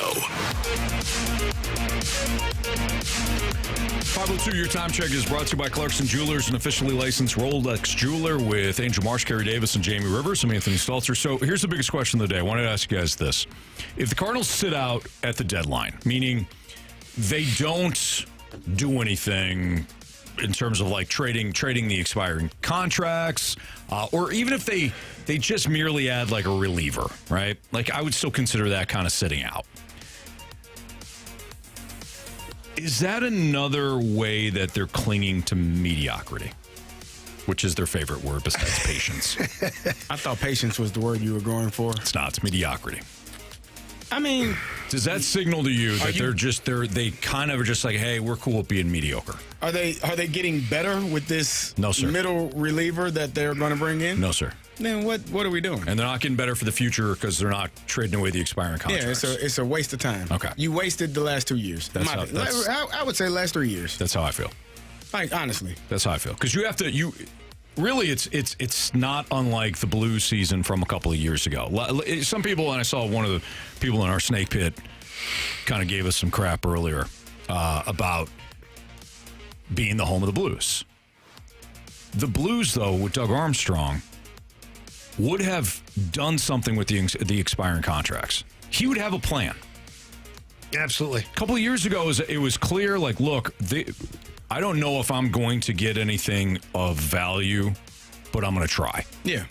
Because it doesn't make any sense to hang on to Ivan Barbashev or Vladimir Tarasenko or whoever else he dealt off, Ryan O'Reilly. Doesn't make sense. Mm-hmm. Doesn't make it, nostalgia. There's no place for nostalgia when it comes to the deadline when you're a rebuilding team. It's another thing the Cardinals, they love. They love to sell fans on nostalgia, thinking that the fans are just going to gobble it up every single year. There's a huge difference. I think that's a hindrance for the Cardinals. I completely agree. The issue of legacy and nostalgia, and we are the St. Louis Cardinals, the second most winningest franchise in terms of World Series in Major League. Like, I think that hinders them in going forward in some regards, where Army and the Blues don't have that. I mean, they are a great organization, but there's not that nostalgia in terms of how they are in comparison to the Cardinals. We have a great alumni program. Correct. Come out and see the various alumni events that we put on throughout the course of the year. You're going to love seeing some of your former Blues. We don't need to re-sign them. What? Jamie actually thought he was going to get to play last year. I was hoping. He was dreaming about it. He was literally dreaming about it, but that wasn't, Jamie, you know. I don't have to tell you, it wasn't going to happen. No, I know. Now, if you're a former Cardinal, it's possible. Pick up the phone, call Mo. I want to be there. Then you get signed. Yeah. Go ahead. No, you go ahead. No, I think that nostalgia hinders them, and so they don't want to trade off and have a rebuild is really what they should have done 2 years ago. Should have rebuilt it. You should have started from the studs, stripped everything down, said the hell with it. We're going to be bad, but the nostalgia doesn't allow them to have the ability to do that, in my opinion. I think that the fact that they are the St. Louis Cardinals, in their brains, we can't be bad intentionally. Like, unintentionally, intentionally. We can't do that. We can't sacrifice what we have now for the future. And I think that puts them in a bad place. So here's what I think is we're going to find out this offseason. I know I'm jumping past the trade deadline here, but we're going to find out this offseason if the way the Cardinals operate is an ownership thing or if it's a John Mozeliak thing. Because if Chaim Bloom steps in and has to do the exact same things as John Mozeliak does, that means the word from up above is this is how we do it here. If Chaim Bloom steps in and does things differently, is more aggressive, less aggressive, drafting better, developing more certain player. Then Mo got complacent. Then Mo is the one who got complacent and just kind of happy with the nostalgic feel. Yeah. But for me, that's going to be the ultimate tell in the offseason is, who's Whose version is it? Is it the DeWitt's or is it Mo that's to blame or whatever?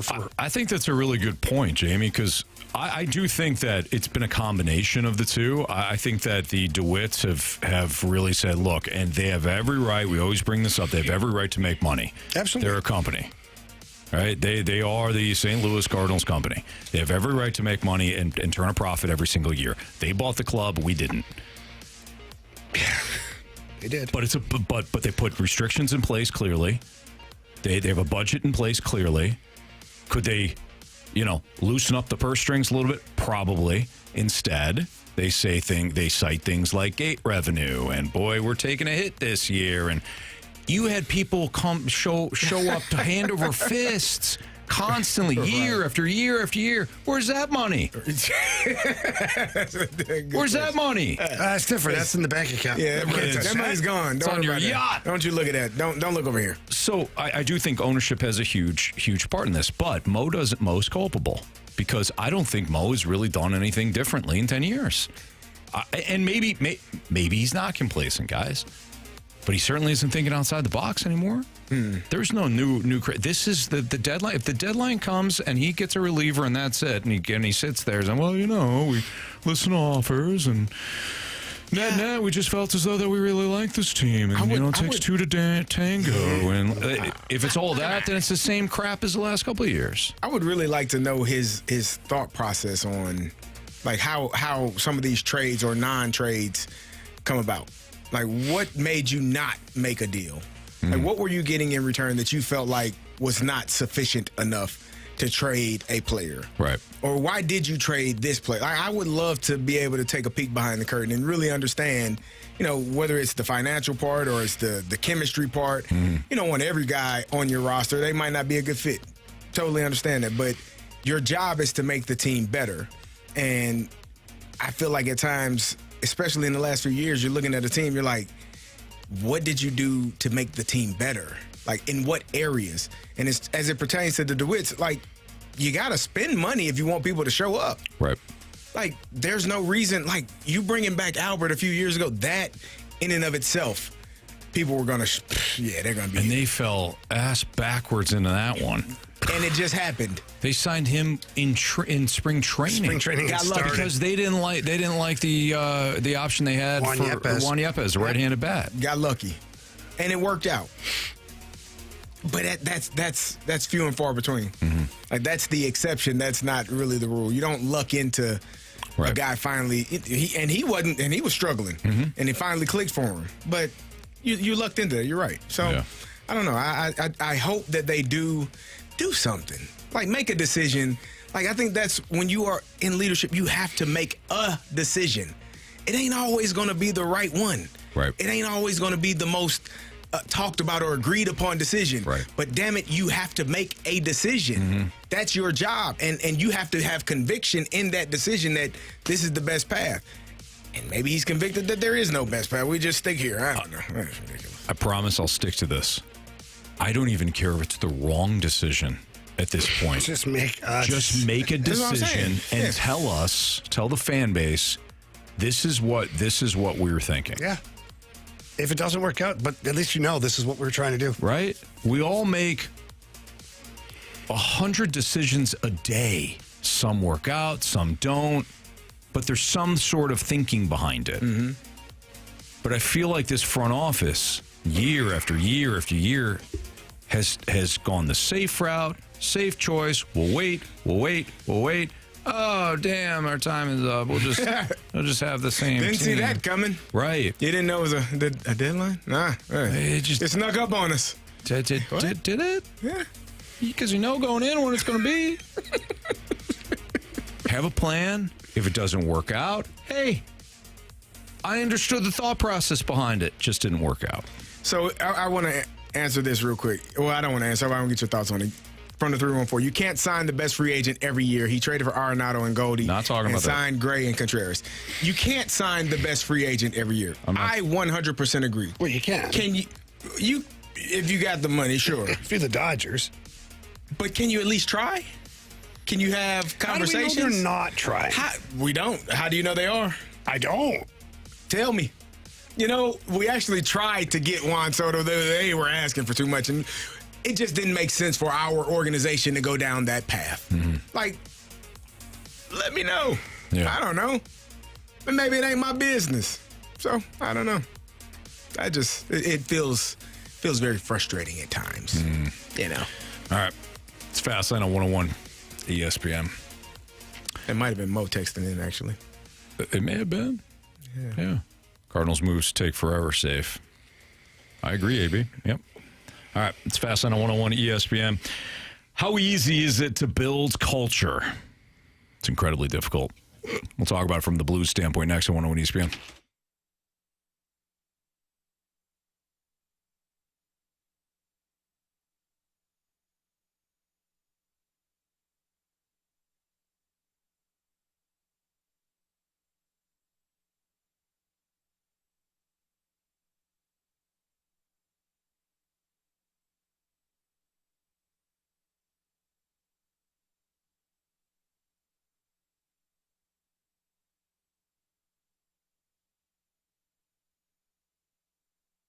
If you haven't tried Underdog's Champions game, man, you got to jump on it. Underdog Fantasy is one of the fastest growing sports games apps. You can play right here in our state of Missouri. It's simple. It's fast. It's built for fans that want to test their sports knowledge. And I say this a lot, right? Like, don't be the person that's telling your buddies, I knew Fetty was going to get destroyed. I knew Michael was going to get destroyed. Well, of course. Go to Underdog Fantasy. Take lower on their strikeout stats or lower on their innings pitched. Maybe you sprinkle in the opposition a little bit when you're frustrated. Maybe you go for, Sonny Gray to go higher on his strikeout total when he pitches. But here's the deal. With Underdog, just pick a player, decide whether or not you're going to go higher or lower on those stats, home runs, strikeouts, total bases, and more. That's it. If your entry is correct, you can win up to 1,000 times your money. And that means, of course, you can turn a single dollar into 1,000 just by getting a few picks right. So download the Underdog app, sign up with my promo code Anthony to unlock a special offer of up to $1,000 in bonus cash when you make your first deposit with that promo code Anthony at Underdog Fantasy. Must be 18 plus and present in Missouri. Terms apply. See underdogfantasy.com/web/deposit-terms. Concerned with your play? Call 1-800-GAMBLER or visit www.nspeakgambling.org.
Then on 101 ESPN, Carey Davis, Jamie Rivers, and Anthony Stalter, Andrew Marsh here as well. It's getting closer and closer. Some Cardinals Nationals action. Hopefully they get a chance to get this game in.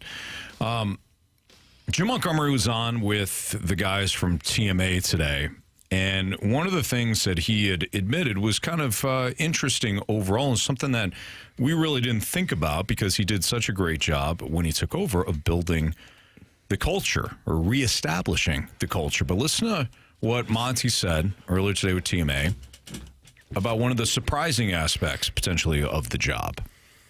It takes 3 months for everybody to really be on the same page about the communication, how it needs to happen. And when I look back on it, I got here basically Thanksgiving, so almost December 1. And you go 3 months, December, January, February, we took off in the end of February, and I lost sight of that it was going to take that long because I felt that I could change things quicker, and I got frustrated with that.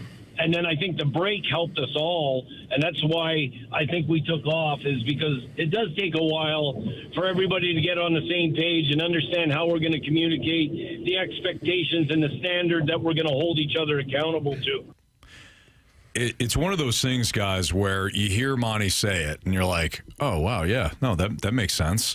It is much harder to just come into a situation, even if you are well-respected like Jim Montgomery is, and have the culture click right away. Have your message be understood right away. For everybody to be on the same page, fighting for the same things right away.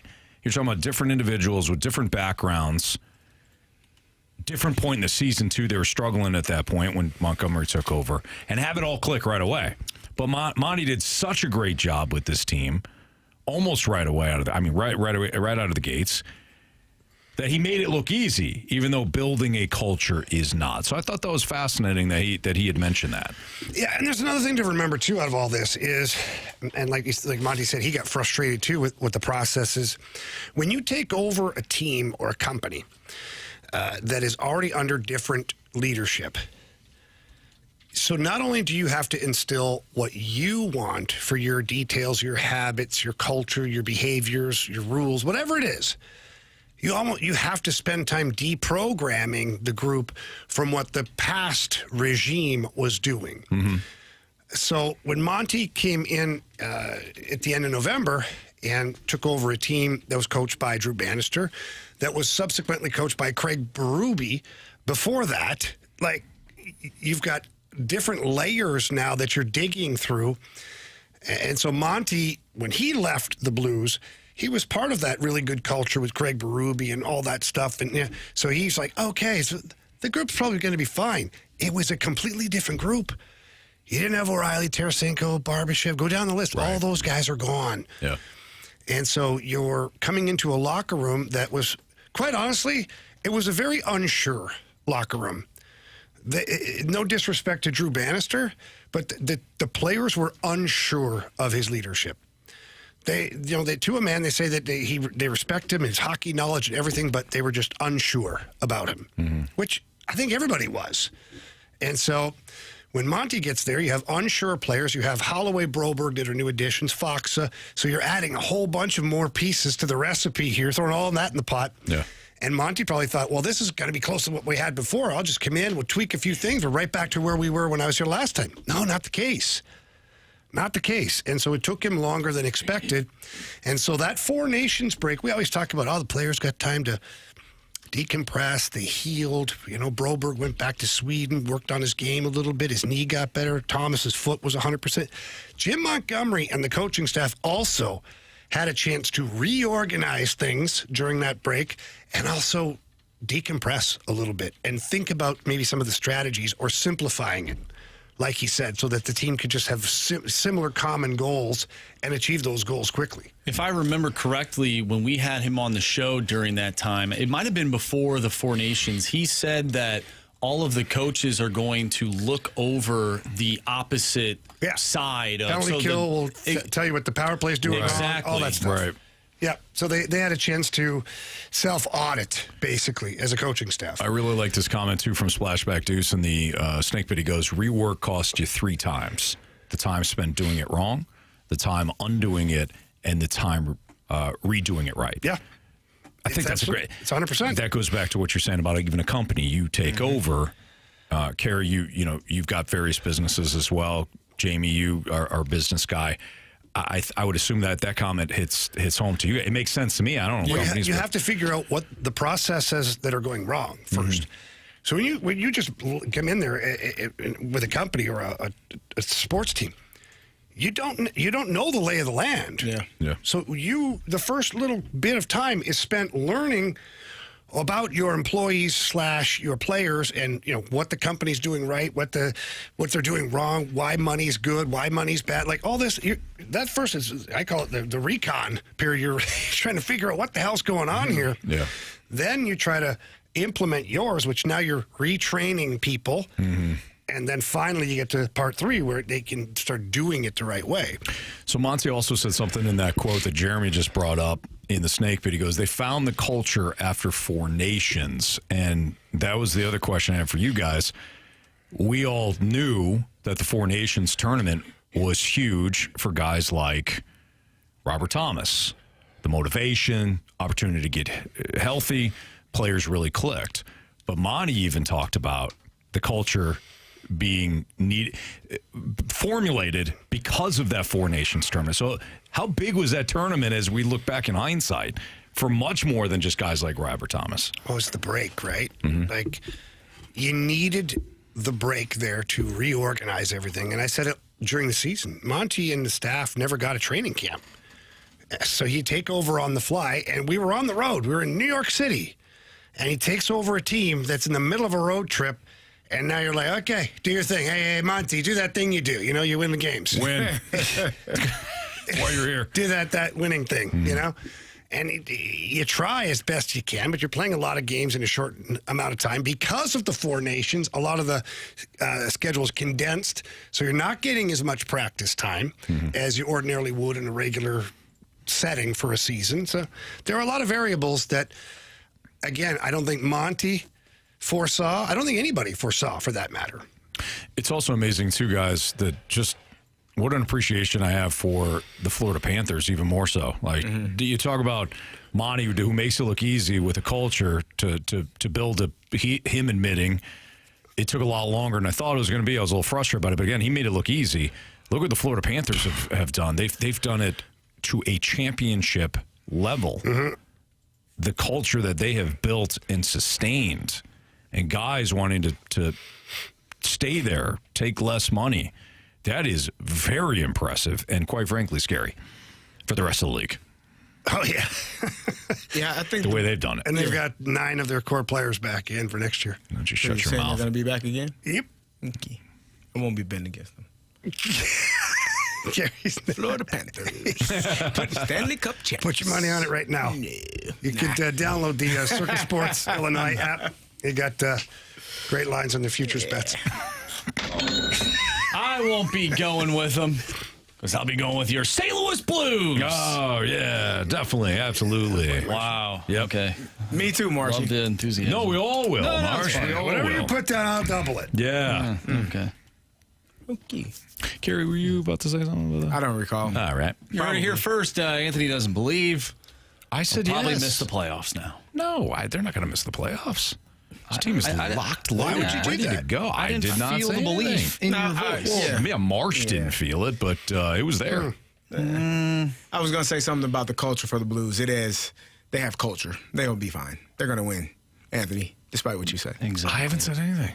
That's the way you said it. You kind of not like say it. it, though. Yeah, you were kind of thinking You're it. like, hey, yeah. I was like, the Blues are going to win the Stanley Cup. You're like, yeah. You're right, Marsh. It did sound a little bit like that. All we have to do here is let's recall the transcript, and the transcript is going to say, yeah, right. Yeah, but if we play the audio, He's playing it now. He's finding it. he's fine. Yeah, let's. I can hear it. I can hear that go. Aren't you creative? Marsh? At least I said something. You did. I was like this. These two said nothing. I said, yeah. Yeah. Well, yeah. Let's go, baby. Yeah, I was You excited. did not. He didn't say We're going to anything. hear the audio here in a second. Whatever, This Carey. Marsh is feverishly trying to put it all together. He is. He's trying hard here. You got it? Okay. Okay. Carey, were you about to say something? I don't recall. All right. We're going to hear first, Anthony doesn't believe. Sign of their core players back in for next year. Why don't you shut your They're mouth? going to be back again? Yep. Okay. I won't be betting against them. It's coming. Stanley Cup champs. Put your money on it right now. You could download the Circle Sports Illinois app. You got great lines on the futures bets. I won't be going with them because I'll be going with your St. Louis Blues. Oh, yeah, definitely. Absolutely. Wow. Oh, definitely. Absolutely. Terrible. That was not good. And Carey and Jamie said nothing. Well, we were listening to you. Yeah. I said, oh, yeah, definitely. Absolutely. Oh, yeah, definitely. Yeah. I haven't heard more of a sarcastic tone in my life. All I know is that Marsh said, I'll be going to St. Louis Blues. And I said, oh, yeah, definitely, absolutely. You two, crickets. Well, we That's didn't want a to talk shame. over you. You should be ashamed. It's called being polite, Anthony. Beat the streak. Bet the Try board. it. We do Next need- on 101. We need a new Beat the Streak contestant. What? BTS. These These listeners are not doing well. They're not. All right, well, you heard the man. 314-399-9646, the Air Comfort Service text line. Feel free to text in, beat the streak, Absolutely. or BTS, and you have an opportunity to play Beat the Streak, at least for a day. We'll do that and bet the board next on 101 ESPN.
Anthony, we've got our guy Stewie on the line here, and I was with Stewie earlier today, and he was telling me about... Without me? Yeah, sorry about that. We tried to call you. No, we didn't, actually. But we love you anyways, Anthony. You. But Stewie was telling me about... Well, sometimes where people aren't necessarily honest all the time. Stewie, why don't you tell Anthony what you were telling me today? You know what, Jamie, Anthony, you have to do business with people you can trust. And people get misguided, misled all the time. And I'm not just saying that because we're on the radio. It's a real serious issue. You're dealing with your home. This is the biggest investment you're going to make in your life. You got to be smart. We had a customer call us and say, hey, I have a loan and mortgage on my house. I have PMI, and I want to refinance my loan to get rid of the PMI. He talked to 2 or 3 mortgage companies. They all gave him the rates, the payments, and he was ready to proceed. He calls me up and he says, let's do it. I said, no. What rate are you at? He said, I have a conventional loan. I'm at 5.5%. The PMI is $100 and some odd a month. I said, how long have you been in the house? He said, 2 years, 3 years I've been in my house, and I've done work to the house. I said, you know what? Your 5.5% rate that you have right now is not attainable today. Rates are higher than that. Call your lender, get a new appraisal on your house, and since you did work on it, if it appraises high enough, they'll drop the PMI automatically for you. He said, I can do that? Yeah, he did it. The appraisal schedule, it's going to come in higher. He'll be able to keep his 5.5%. Now, of course, we don't have the business now, but if you give the right advice and you take care of people properly, long term you create relationships, and that's what we're all about. Bingo. It's almost like people want to work with somebody that is authentic and that somebody's going to be trustworthy, right? Well, that's Stewie. That's why Jamie and I call him at 314-324-4440. Again, that number is 314-324-4440. Call him. Text him, day, night, doesn't matter. It's his personal cell phone number. Go with somebody that's trustworthy and authentic and somebody that's actually there to help you out, give you the best information, regardless of what your situation may be. And Jamie, they missed that phone number? Oh, just Google the Vega loan. That's right. Stewie, keep up the great work. Have a great night, guys. NMLS number 226715.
ESPN Sports Center. I'm Andrew Marsh. It's time for a Sports Center update brought to you by Saliga Heating and Cooling. The Cardinals take on the Washington Nationals tonight. Sonny Gray on the mound for the Cardinals. First pitch tonight, 6:45. He'll go up against Jake Irvin. If you missed anything from today's show, make sure you go to 101ESPN.com or check out the free Dobbs Tire and Auto Center's 101 ESPN mobile app. Just head to the podcast page. You'll find all of our shows there. It's all brought to you by the Schaefer Door Company. We have Bet the Board and Beat the Streak coming up next. I'm Andrew Marsh, and the Sports Center update is brought to you by Saliga Heating and Cooling, a Daikin heating and air conditioning dealer.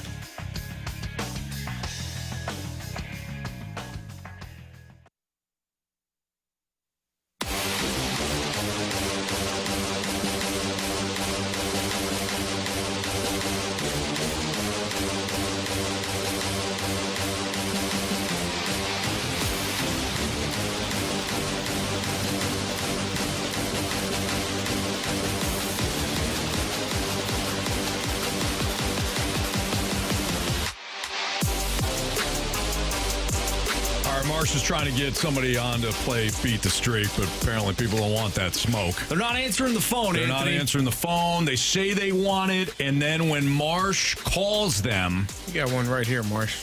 they Like they're poop ready. themselves, Jamie. Second from the top. See if that person wants to play. So in the meantime, we will play Bet the Board.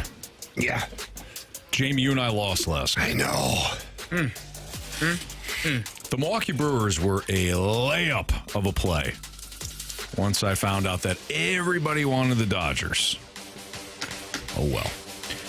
So, Jamie, you lost. Carey, you won. I won. You and I are tied. So that means... Jamie still one back. Carey, you want it? Sure, if you're going to offer it. Go for it. Give me the Cubs. Minus 136. That's where I was going. Boy, that's gross. Yep. Carey loves his Cubs. You want to win or not? Carey loves his Cubs. Where were you going, Anthony? You were going to go Cubs too, Jamie? No. Yeah, he was. He just said it. No, I wasn't. I'd never bet on the Cubs. Give me Minnesota plus 115. Wow. Give me the Twins plus 115 tonight. Really? Yeah, absolutely. Out of spite? No, sir. That's spite. Out of strategy. Okay. That's Now, last spiteful. night, if you remember, I said, man, I should flip my pick to Milwaukee after I heard that everybody was on it. All right, give me Don't go Minnesota tonight. New York Metropolitans minus 126. What? It's the old Baltimore Orioles. Yep. Martian. Did you win last night, Marsh? Yeah, of course not. What's your problem? No, I thought Cleveland may lose another game, and they decided to win when I picked against them. So I have not secured a point so far in the month of July. However, tonight, Really? I think I will. Sonny Gray over 5.5 strikeouts. Ooh. Over 5.5 strikeouts at minus 140. Okay. And we do have a Beat the Street contestant. Shut your mouth. There we I'm not kidding, Anthony. All right. Well, take it away, Marsh. I want to hit baseballs. All of my successes depend on me. You ready to hit? The hits just keep on coming. And his first big league hit is a bullet up the middle. Now, Marsh. Give us those latest streaks, kid. All right. We are not doing well. I know we were kind of picking on the listeners. Yeah. Because they have not been doing well. Yes, sir. We're also a part of that. Except for you, Anthony. You have a streak of 4 right now. Again? So congratulations. Balling. Thank you. If Alec Burleson didn't screw up for you on the 24th of June, you would have a pretty nice streak right now. Would you like to know what that would be? Yes, please. We're looking at, let's just go down the list. 1, 2, 3, 4, 5, 6, 7, 8, 9, 10, 11. That's where you missed it. 12, 13, 14, 15. That's where you'd be at right now, Anthony. But you're at 4. Jamie's at 1. Carey and I are at 0. And we welcome in Colin. What's up, Colin? Newest listener. Hey, how's it going, fellas? Thanks for having me on. Oh, thanks for playing, Colin. Appreciate you. All right. Yeah, no problem. So, Colin, you are going to go after Jamie. So I'm going to go first, Jamie, then you, Colin, then it's CD and Marsh. So I'm going to take Victor Scott tonight. Victor Scott to get a hit. Jamie. Yeah, give me Alec Burleson. All right. Colin. I missed the lineup already. Is Donnie Baseball in? Yes. Let's go, Donnie Baseball. Why'd you look at me like that? I thought you said no, like you wanted to take him. I wouldn't do that. Yeah, no, he's not on the lineup. All right, Carey, go ahead. Donovan. You guys are going to dislike me, aren't Here you? we go. Mr. Cubby. James Wood. Luis Garcia. Oh, wow. Okay. 4 for 8 against Sonny. Okay. Batting 500. Owns them. Some would say. Marshy. Yeah, give me James Wood. Hey, that a boy, Marshy. Okay. So this is how we went tonight. I have Victor Scott. Jamie took Alec Burleson. Our new listener, Colin, selected Brendan Donovan. Carey went with Luis Garcia, and Andrew Marsh took James Wood. So there you have it. Those guys get a hit tonight. We'll get a point. Colin, we'll have a chance to talk to you tomorrow, man. Good luck. I appreciate it. Can I do a quick shout out real quick? Of course. Go for it. I appreciate it. I'm planning on being here for about a week and a half with you guys. My brother Justin just set the record for Beat the Streak a couple weeks ago. Oh. And I'm here to take him out. Oh, nice. Little brother on brother crime. We like that in the fast lane. All right, sounds good. Well, Colin, prove it, man. Thanks, guys. Appreciate it. All right, buddy. Thank you. Take care. I like it. We've had some brothers. Yeah, that happened not too long ago in the Gauntlet. Yeah. Well, we always Anthony have a brother. and Alex? But always. Damn right. Brother. We're four brothers. We've had brothers. We are the four brothers. We are. Mm-hmm. Sorry about And that. then we've had brothers. Yeah, apparently, I'm the one that, It's okay. It's always got to be. Well, I mean, he had an important role. You did. Yeah. Do. You do. All right. What we learned, 3 stars of the day. That's all next on 101 ESPN.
Cheap, cheap, fun, fun. Let's get dirty with your one-stop party shop. That is Dirt Cheap.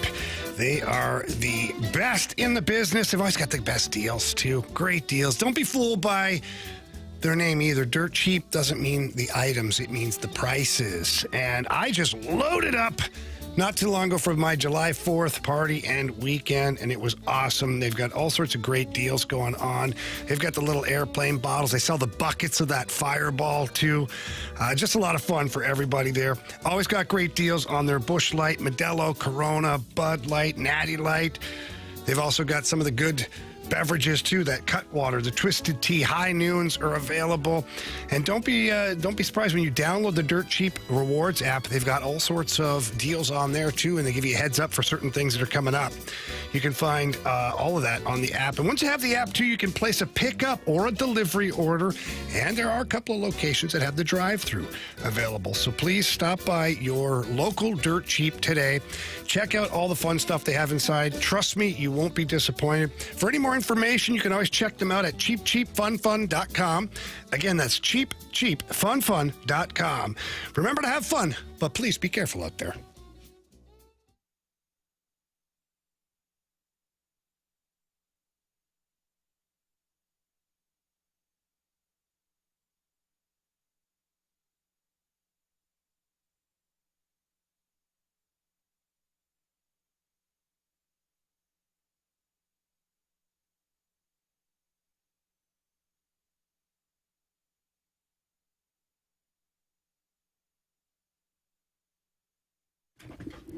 Selling your house is, well, it can be a stressful process, whether you don't know, what upgrades you should have, things you should make sure are done, whether the house should be painted or not, all these questions. You don't want to just ask anybody about that. You want to call somebody who knows exactly what they're talking about that can help you. And that is Gloria Liu. With your home sold guaranteed realty. Look, Gloria has been in the business for over 20 years, and she understands all of those things that I just talked about. And she also understands how to price your home so that you sell quickly and for the most money. She's going to sit down with you, figure out the price of your home, and then she's going to sell your home quickly, get you to the closing table so you can move on to your next home, whether that's your dream home or maybe you're leaving town for a job, whatever it is. You don't want the stress of hanging on to a house for too long, and Gloria Lou's going to help you out with all of that. All you have to do is give her a call. Her number is 314-325-6888. Again, 314-325-6888, or you can always visit GloriaHasTheBuyers.com.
If you missed anything from today's show, you can always download the podcast available at 101ESPN.com or on the Dobbs Tire and Auto Center's 101 ESPN mobile app. All the podcast, of course, brought to you by Chevy Door Company. Now, before we get to what we learned today, I believe we've got a late edition mic drop. A late edition Scott Lee Heating Company mic drop. Wonder who it could be. What are we doing? Good afternoon, gentlemen. I couldn't be happier for Kevin, because I know what it feels like. That's right, it's Chester here. And in Chateau de Chester, we teach Mini C all about love, respect, loyalty, and the chant. It's my birthday next Tuesday, and I'm throwing down a challenge. I'm going to have Mini C with me, and he wants me to take on CD. On my 44, you and me. But as far as the chant goes, oh, Mini C. Carey Davis. My dad beat you. An 8-year-old just got in on it. Generational. Ouch. It was cute when he said Carey Davis. And then he came over the top. The people's elbow right after that. Ouch. Okay. Carey, would you like to go first for what we learned today? I learned that when I leave the room, you all come up with some unfortunate things to play. Oh wow. That's not true. I can't believe you're blaming us for that. Thought I was going to get out of here without hearing that.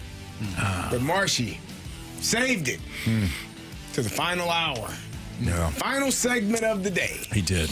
Now I got to get in the car and drive home hearing that young man's voice. Yeah. Sounds like just a great kid. Yeah. Sweet kid. Sweet kid. Yep. Kind as can be. Thank you, Marshy. Ruining my damn day.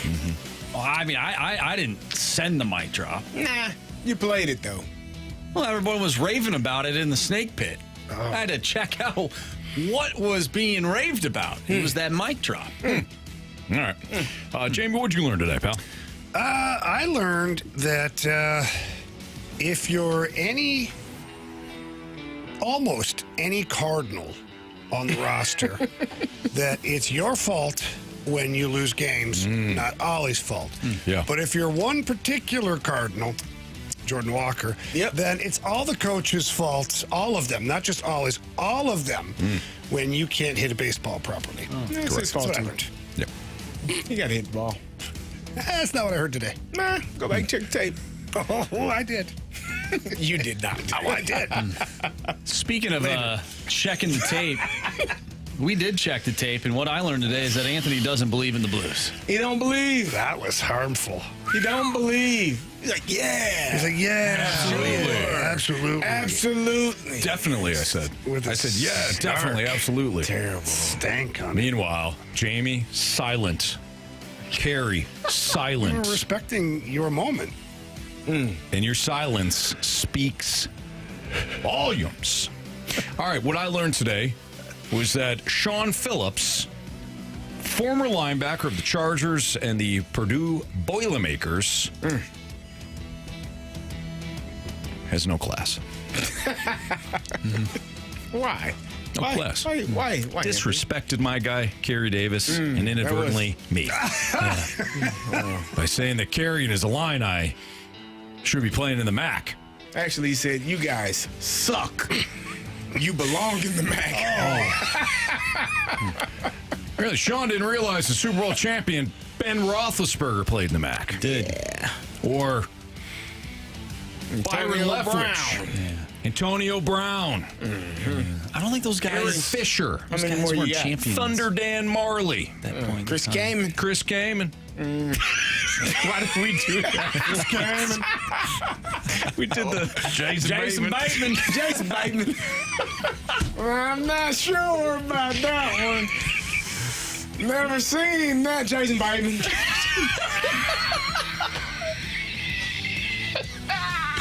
Oh, man. AB says that Matt comment burned Big Stalls to the core. It did. Yeah, that bothered him. Bothered me big time. More than hear about Kirky Cousins being mad. Oh, yeah, that guy's just a... He's a really nice guy. I bet you Kirk Cousins is probably fake. the nicest guy you would ever meet. Fake. He's probably one of the nicest guys. He puts on a great show. Why do you? He puts on a great show. He's a good teammate. Meanwhile, if you actually watch that quarterback, it's all about Kirk on the field, too. The show is, he's one of the main characters of the show. No. Time out. Go back and watch that Vikings game against the Bills. That was a great game. They sealed your playoff team. game? Yeah. Sealed. No, not the playoff game. Before the playoffs. Yeah. Where he If threw it They up were to playing Justin the Bills in the playoffs. Fourth and I 18. would love He that. mucked up 9 times, and then his defense bailed him out. Won the game. But he's on the bench like this. Yeah. He gets up. He did fumble on the goal line. If I'm not did. Or did he fumble? No. They fumbled. He got stuffed at the goal line. But he threw it up to He had Justin Jefferson. he had no on fourth and business 18. running it.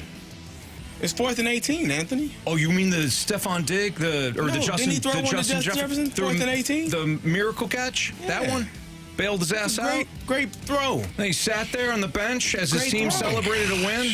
No. Oh my gosh, this is a player you normally hate, but you're under the Kirky. You're under the Kirky spell too, Jamie. This type of guy, you would have choked him out in the locker room. That's how bad of a teammate he is. But no, you're under the spell too, because you watched him get chicken fingers for his kid. I gotta watch the quarterback episode. I gotta watch it. Don't just eat cookies, little Kirky. Make sure that you get some chicken fingers too. Everybody, oh, Kirk Cousins, great father. Right, he fed his kid.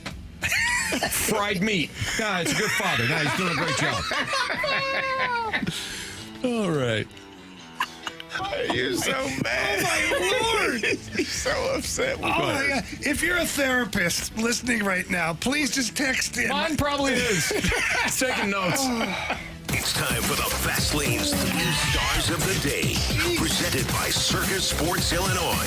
Sports betting the way it should be. All right, now. Our third star of the day goes out to Jamie's Millennium Falcon. Yeah. Parked in his garage. The Enterprise. Or on his roof. That was so funny that segment. He landed. He couldn't get past the reality of it. That it couldn't fit in his garage. He didn't want it. Man. The Millennium Falcon? Yeah, he didn't want anything. You can't go in the garage. I'll build around it, I guess. Our second star of the day is going to go out to a great conference that no one should crap on, the MAC. Thank you. One of the build your spirit back up, Anthony. Thank you. And our first star of the day goes out to Kirk Cousins as we carry you back down. Chicken fingers himself. This is The star. This is who Season 2. You're right. Kirk Cousins. Quarterback on Netflix. You think he's a good teammate? I told you. Anthony, I'll buy you some food after. How about some chicken fingers? You'll enjoy it. You'll be fine. That hurts, guys. That really does, especially you, Marsh. Expect it from Jamie, not from you. See ya.